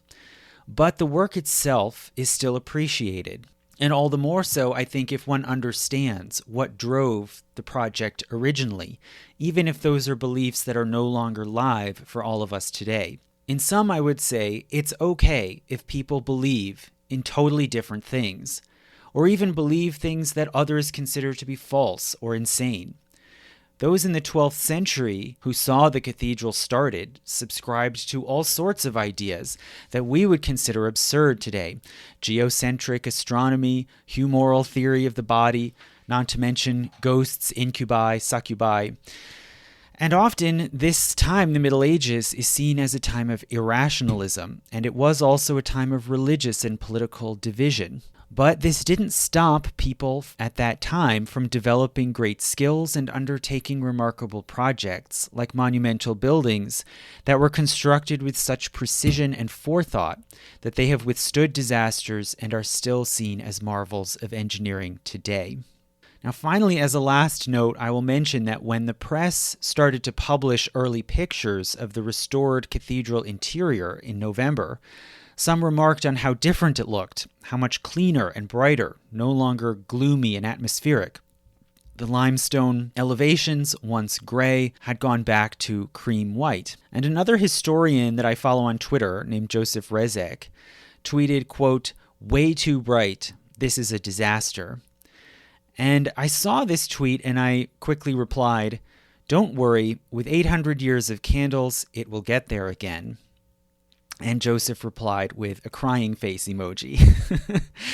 Well, Rezek's post ended up going viral and getting almost 200,000 likes. My reply also got thousands of likes. And the irony here, I think, is that I meant it sincerely, not as a joke. I think some people must have seen it as sarcastic, which is fair enough. But I intended it sincerely. When the cathedral was first completed, that would have been the natural color of the limestone. And I think it's okay for people to see it again in that sort of fresh state, and to appreciate that Gothic cathedrals were built to be bright. That was the point. And those of us today looking at it might miss the atmospheric dimness and gloominess. That is exactly what people loved so much about Gothic buildings in the Romantic era in the 19th century. But that is not necessarily the only way to experience and appreciate the building. And the fact that it went through a massive fire and was rebuilt is part of its history now too. If you want to see a Gothic cathedral in that atmospheric, grimy condition, there are others, and as for Notre Dame, it will eventually come back. The building already made it through the past 800 years, including through several revolutions and World War II, and it will probably make it through another 800. And in that time, I would expect that people's beliefs and commitments and views of the world will change again. People in that future time might look back at us today as crazy and delusional, and that's fair enough. But at least they will appreciate that we cared enough to conserve what we thought was most valuable and pass it on for the future. So thank you for listening, and again, please support if you can. It's actually been a pretty rough month for this podcast with a lot of cancellations. I don't know if that might have to do with the turnover of the year, but any support at all is much appreciated. And if you sign on, you can hear all of my patron-only lectures, including the recent ones on the Epic of Gilgamesh. But I wish everyone a good year, and thank you for listening.